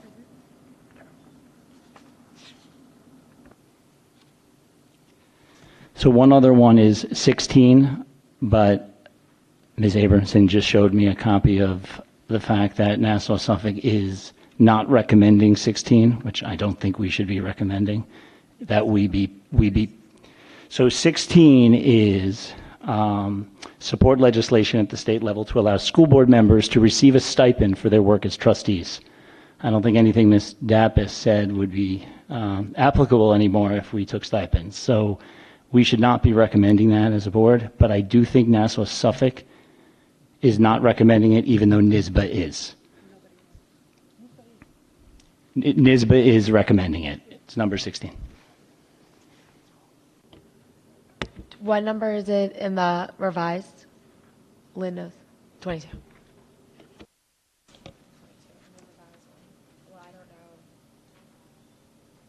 Actually, I'm not sure I agree. Not that I'm looking to take a stipend, and I'd be happy for us to have policies that say that for us, we wouldn't take those stipends, or if they were earned, that they could be donated, and I would certainly do that with one that I earned. But there are counties around the state where I think Tioga County, Sullivan, I'm not picking on any counties upstate in particular, but the counties upstate where the situation is probably different from what's in ours. And so in some regard, I think from a public policy standpoint, it's not a bad idea, just I don't think it particularly works for us. But as a statewide initiative, I actually am reasonably supportive of it, and to counteract any potential bad incentives, I would say that we could write a policy that says that we would donate it like a scholarship here in the district instead. But from a statewide standpoint, I understand why the state NISBA would be in support of it, and so would I. Okay. In my opinion, I would not want the stipend, but I understand that, again, the New York State one is representing all the upstate rural districts versus the Long Island districts.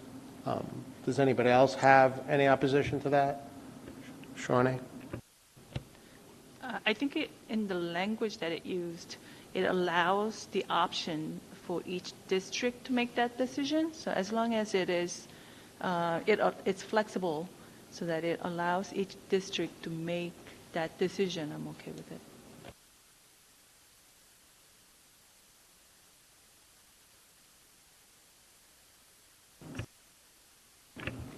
it. So you're recommending a word change?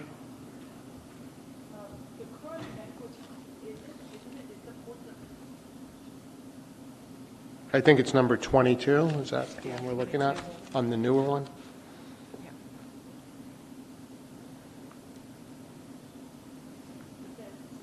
That would allow. So I'm assuming that it's not required. Definite. It has to, but it would allow the variable.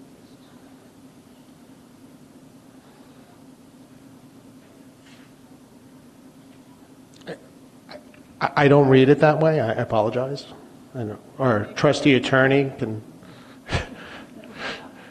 But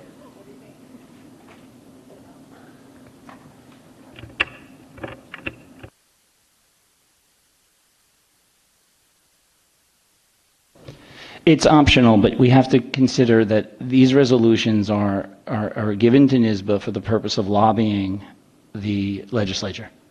It's not like the legislature takes the resolution and makes it law. They decide then what they want the law to be based on the lobbying efforts of NYSBA. So NYSBA is just going to say we want the flexibility to allow board members to be paid. And then it's up to our legislator to put something in place. And it would be wonderful if they did it in a way where Jack and I could give that money, well, all of us, of course, but Jack made the comment, give that money to charity.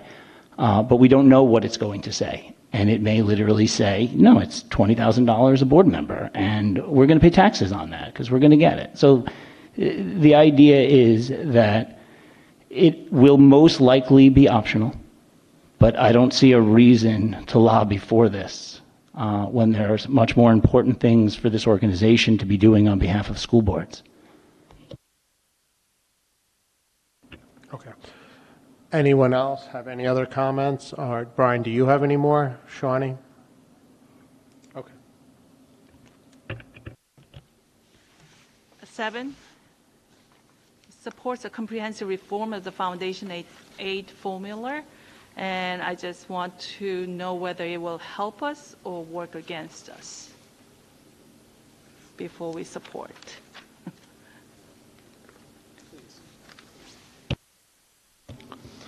So the foundation aid formula was created in response to the Campaign for Fiscal Equity lawsuit. The state lost this lawsuit. It was a school funding lawsuit. And as a result of that, the state was obligated to give a considerable amount more money to New York City and other under-resourced school districts. So in the initial round of creating the foundation aid formula,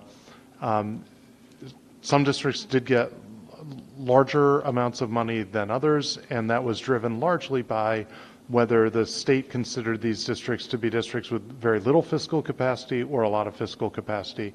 Syosset is considered to be a community that has a lot of fiscal capacity. So some of these changes to foundation aid were focused more on poorer areas that tend to be more rural and more urban. Because no one got full funding of that foundation formula, when the state this last year decided to move to full funding, everyone got a large amount of state aid, including Syosset. And the state is phasing in the foundation aid now over 3 years. So we've had now 2 years of generous state aid increases. We anticipate a third and final year of a generous state aid increase next year. The question is what happens in the year after that.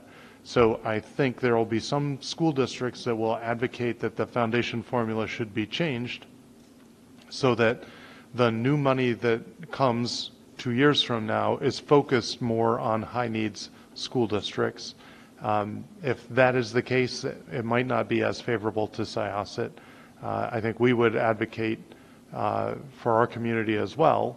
So I think this is one where beauty is in the eye of the beholder. So everyone will view change to the foundation aid formula through the lens of their own district's current circumstances. And whether a change that benefits someone else may or may not benefit you. It's unknown. Now, I started my career doing state aid for the legislature, so I've been in this almost 35 years. And in the end, the formulas inevitably change. They last about 10 years, they become out of date, and the state finds something new to replace them with. So a replacement is going to come. The School Boards Association and others will all be advocating. And, you know, I think Syosset would not want its voice to be absent from that conversation.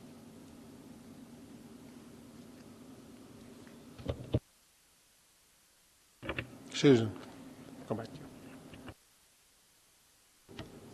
I'm not sure on the new one, it's number 13, that they support the revision to transportation statutes to permit a school district to provide aidable transportation outside voter-approved limits. I was just wondering what kind of circumstances that's referring to. I didn't know if it was private schools or what kind of situation it would be. Yeah, I'd be happy to help with that as well. So this is not something that would apply to Syosset. Here's why. We have universal busing. So there was, at a point in time, there were districts where they would say, okay, if you live within a mile of the school district, there's no busing, you have to walk to school. And because the policy said that we don't have busing for students at less than a mile, then that transportation would not be aidable to the state. So what this is saying is make aid available even though it's outside of a transportation limit. So I don't think that that applies to us because we have universal busing in the school district. Thank you. Hold on, I just lost it. Number 18 talks about work with other associations and Office of School Personnel review and accountability to develop better systems that allow districts and BOCES to query or to be notified when a Part 83 report or an investigation is pending. I wasn't clear on what the Part 83. Yeah, so Part 83 and the Office of School Personnel Review, OSPRA is the office at the State Education Department that school districts would report concern with a staff member to. So if there is a disciplinary concern with a staff member, we file what is called a Part 83 report with the Office of School Personnel Review. So they have limited staff, and so sometimes there are cases that are still pending before them, and if someone's looking for employment while a case is pending, that's the narrow circumstance that this resolution is addressing.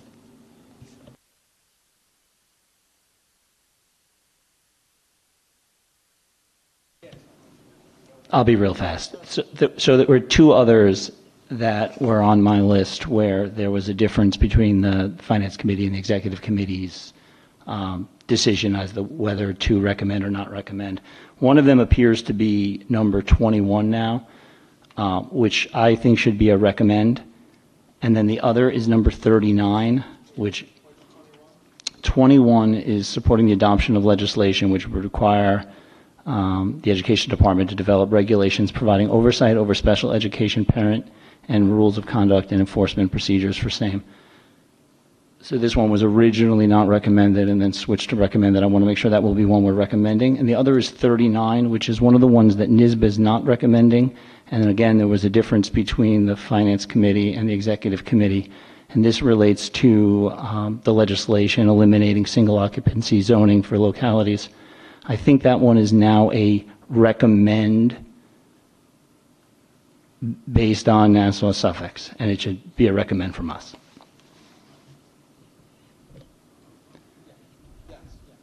And I apologize for actually using the resolutions book, because that's probably why there's a difference between the numbers.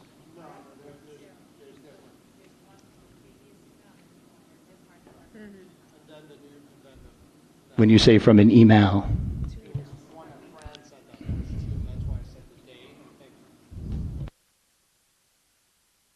I don't think it's worth discussing. Thank you.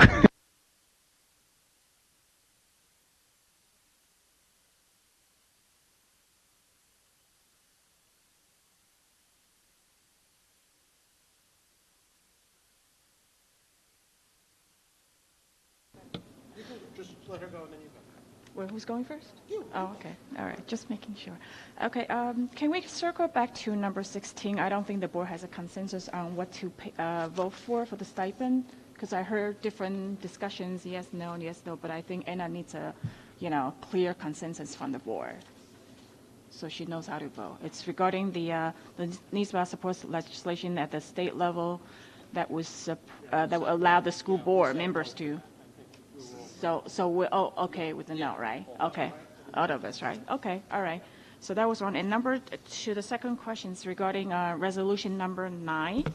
That says mine reads, the New York State School Board Association shall petition the New York State Education Department and the commissioner thereof to include a mandatory prerequisite to being employed by a school district in the state of New York.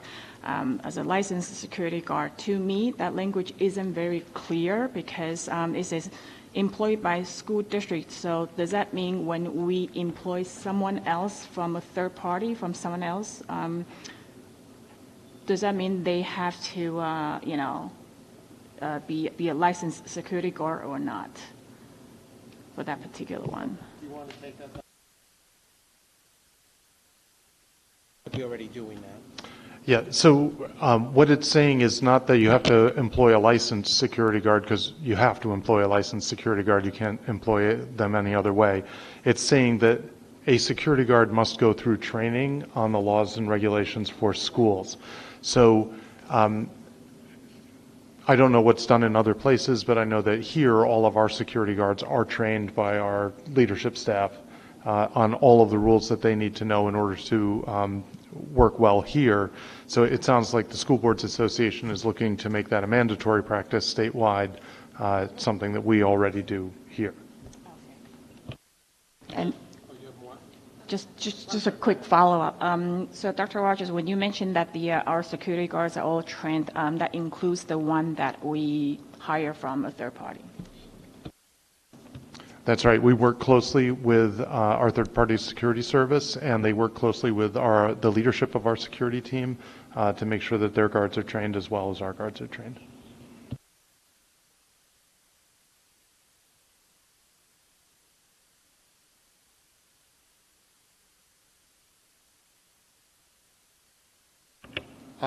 Okay, so, no, I get, Anna and Jack, I think you guys have your marching orders from the board. My only other recommendation going forward in the future is perhaps at our reorganization meeting in July, we can pick our voting delegates so they can become intimately involved with all of these different recommendation committees, because it gets real confusing real fast. Brian? Very general question, Dr. Rogers. In your 9 years, has Syosset proposed a resolution with respect to the business meeting?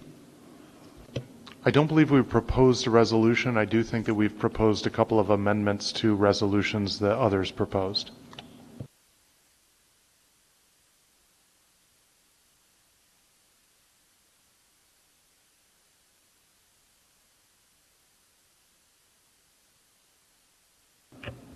Okay. So there's no unfinished business. So we're going to move on to new business. Our A items. A1 is the approval of staff changes. May I please have a motion? Hannah? Susan? Does anybody have any questions? All in favor? Opposed? Any abstentions? A2 is the approval of the 2022-2023 stipends and hourly rates. May I please have a motion? Brian, seconded by Lynn. Does anybody have any questions? All in favor? Opposed? Any abstentions? A3 and A4 can be taken together. They are the approval of first eligible retirement for former coordinator of fine arts and performing arts and former district athletic director. May I please have a motion? Susan, seconded by Lisa. Does anybody have any questions? All in favor? Opposed?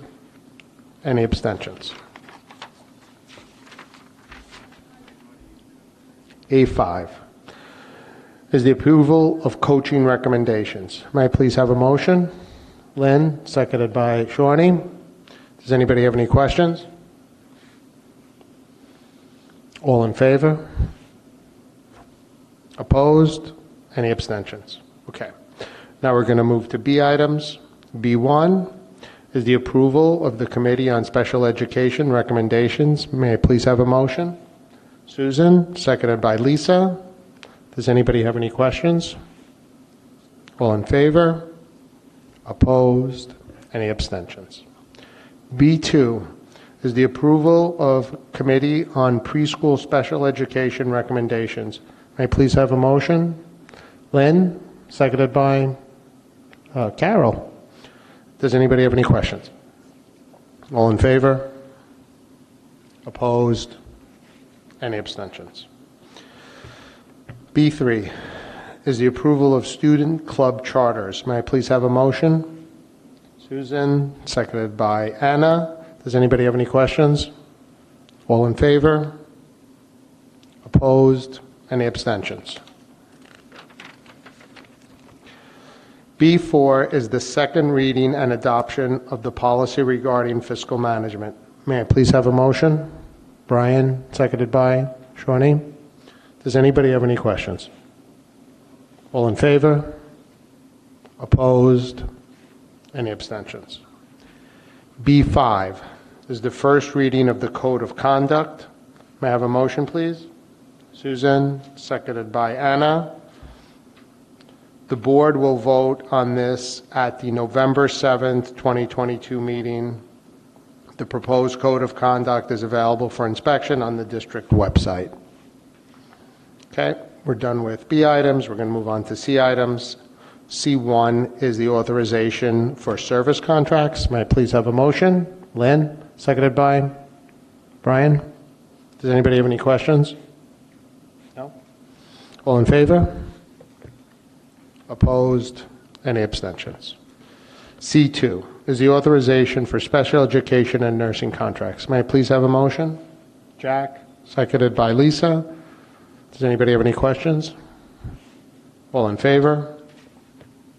Opposed? Any abstentions? C3 is the authorization to enter into agreement for security services for field trips and other individual events. May I please have a motion? Susan, seconded by Anna. Does anybody have any questions about this? Jack, please.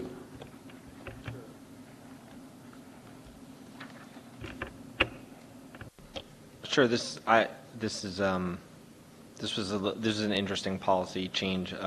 Dr. Rogers, can you just give a brief summary of what we're trying to accomplish? Yes, thanks for the question. So one of the things that we've been working on as we look at all of the aspects of security in the district is tightening up the security, particularly for overnight trips. So in the past, we have had a lot of success using hotels to arrange for security for students who are staying in the hotels. And sometimes we're able to get, like if it's a tour company, like for example, the Washington, D.C. tours that the middle schools are doing, they will arrange for security services for the overnight hours. It has become a little bit more challenging to do that, particularly through the hotels. So this provides us with a backup option if we're not able to do it through our preferred method, which would be negotiating with the hotels and using their own security services. Hopefully, and sometimes the security services, these are all out-of-town services by definition, otherwise they wouldn't be overnight. So we're trying to arrange with them.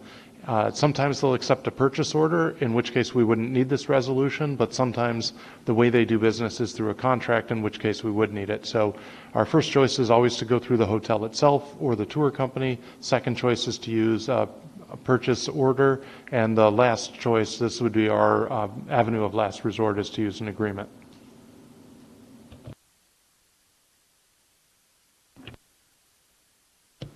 I just want to make sure I understood.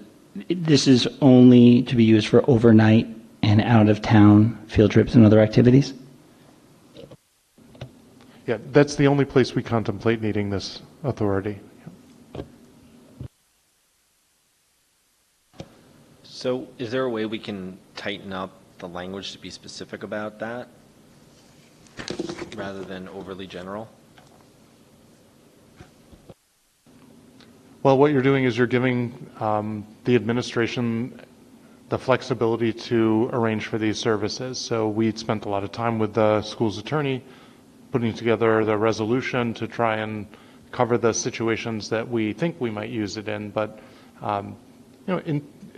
typically you have a lot of purchasing policies, and we're working to comply with all of those purchasing policies. So nothing about this resolution changes any of those purchasing policies in terms of us seeking good value for service, best price, all of those things remain in place.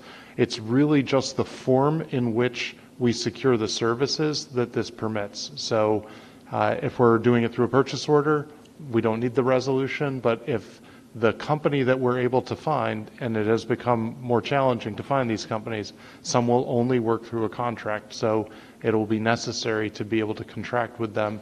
And often these things happen in a very short time frame because students do well at the state level, and then they become eligible to move on to a more regional or more national competition, and that might be just a matter of days later, and so we're arranging for these things on fairly short order. So we're looking for the flexibility to allow us to use these services, otherwise we may not be able to provide overnight security. No, I'm with you so far, but I'm just wondering if we could specify the use in terms of overnight field trips. What other potential individual events might we contemplate this for other than overnight field trips?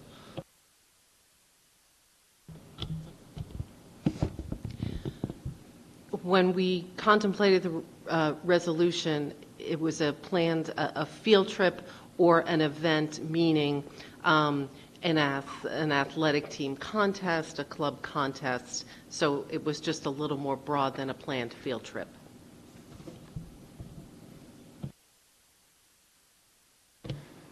Jack, are you saying to add language in here that limits the use of this to only overnight? No, I guess what I'm trying to figure out is if there's a way to specify what we're trying to accomplish specifically in the resolution, as opposed to having it just reads very broadly, and then I just don't know if there's policies behind it related to field trips and individual events in the policy manual that are not contemplated or specified specifically around the resolution. In other words, the resolution grants what seems like a significant change in ability without policy underlining it in the policy manual. That's my point.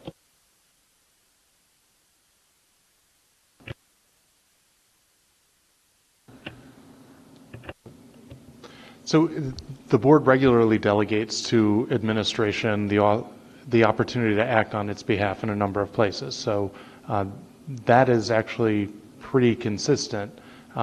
This is just extending that authority to executing agreements that take the form of a contract when they are with security services. So it's already, I think, a really narrowly drawn resolution relative to the fairly broad authority that we have to go through purchasing processes already. In other words, if the vendor is willing to deal with us through a purchase order, there are really no limits.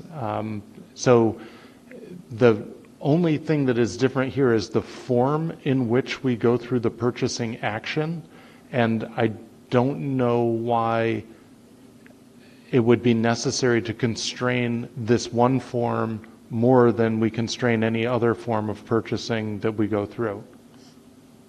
So it's possible I'm not understanding the detail that you're trying to elicit.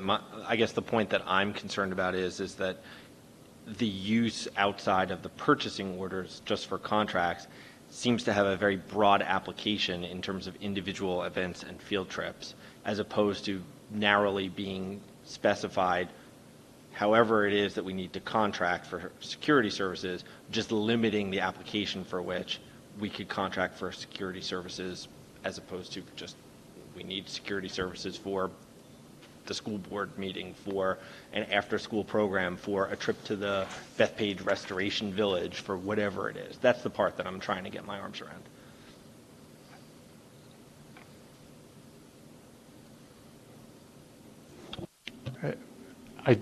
I don't mean to be obtuse, but I'm not following what the concern is. So all purchasing is controlled by your purchasing policies. So in terms of like having to go get quotes, having to make sure that we have best value, all of those purchasing policies remain in place.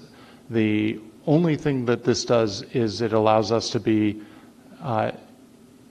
if we do something through a purchase order, that is basically the district's obligating itself to pay the vendor for the services, and we could do it through a purchase order for any number of the potential things that you enumerated as wanting to restrict. As long as the vendor was willing to deal with us by a purchase order, we already have that authority. The only thing that this changes is if that authority takes the form of a contract instead of taking a form of a purchase order. We treat the contract the same way we've always treated the purchase order. So this is for convenience so that we can arrange for services quickly so students don't lose out on opportunities to move on. And I guess I'm not hostile to your suggestions, I just don't understand the value that they're adding. That's totally fair. It may be because I'm confused on the issue.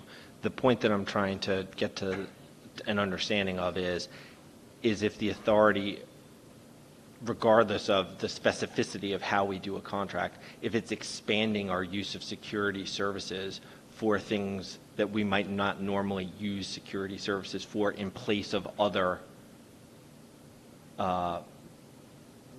chaperones or district employees or things like that. We're certainly not looking to replace chaperones with security employees. The purpose of the security employees in the overnight context is it allows the chaperones to get sleep. So that gives us somebody who is on the floor. What we try to do is we try to arrange it so that all of the students are on the same floor, so that one security officer can sit at one end of the floor and watch the entire hallway and observe whether anyone is trying to enter a student's room, and also to see if students are trying to leave their room in the middle of the night. So having that officer there allows the staff to sleep so that they can supervise the students during the day. So we're looking for overnight hours. They tend to be less desirable hours, so we have to use local security to do it. And some of them are happy to take purchase orders. Others, the way they do business is through a contract. But that's the circumstance that we're looking for. I'm certainly not looking to change how we do chaperones. Chaperoning is best done by people who know the students and have relationships with them, so the students will listen to them. And I have a lot of confidence in our teachers' ability to chaperone. I would want security thinking about threats, and I would want teachers thinking about leading students. Anyone else? I feel like I need to clear this up. Normally, you would use a purchase order for something like this. Is the purpose of this policy, the resolution, because these services, these security companies will want a contract, or we will want a contract? So I'll let Dr. Rufo get into some more detail, but what's been happening is it's been getting harder and harder for us to arrange security services because the hotels, which used to be a reliable source of providing the security services, are not looking to be both hotel and security. So they have their own security, but they're not looking to take on the responsibility of being our security for our kids as well. So that has required us to start looking for local security out of town, but we don't have the ability to create pre-existing relationships like we would here, because we don't know where the kids are going to go next in their competition. If they win at the local level, where's the regional going to be held? How many kids is it going to be? How many guards might we need? So at the last second, we're finding out, oh my gosh, this is great news. The kids are going to Rochester. We're going to need 30 rooms. That'll be 4 floors. Need 4 guards for the whole night and maybe a supervisor. And now we're in Rochester. Rochester's actually better because it's in New York State. We might be able to find something on a state or a BOCES contract. But if it's out of state, then we won't have any one of these New York State contracts that we could piggyback on. Now we're basically playing by the rules of another state. So they may not permit purchase orders, or they may only permit purchase orders for limited cases. So the contracts always work. So having the ability to contract it's for us the last resort, but it means that it's something that crosses state lines and still can function. Okay, everyone's good? Okay, so all in favor?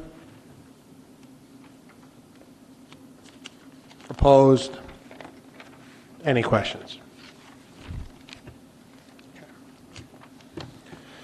C4 is the authorization of the disposal of broken, surplus, and/or obsolete equipment, supplies, and books. Can I have a motion, please?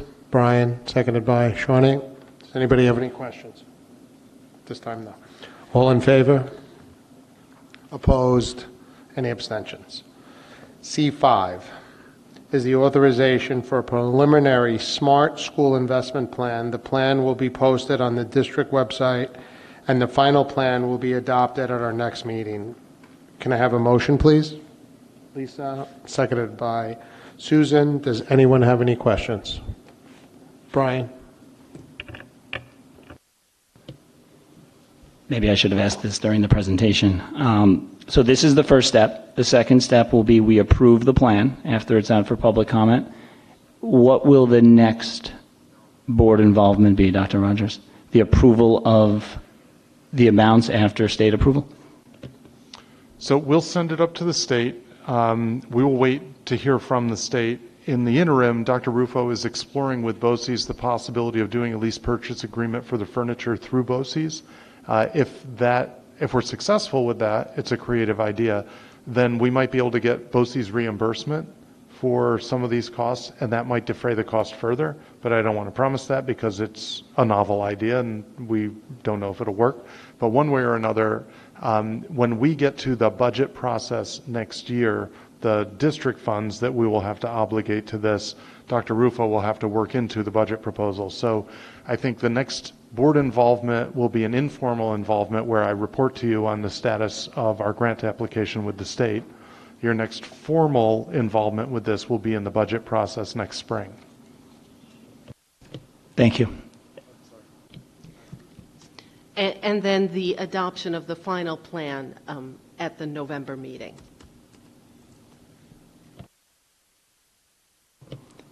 Thank you. And thank you for creative ideas, Dr. Rufo.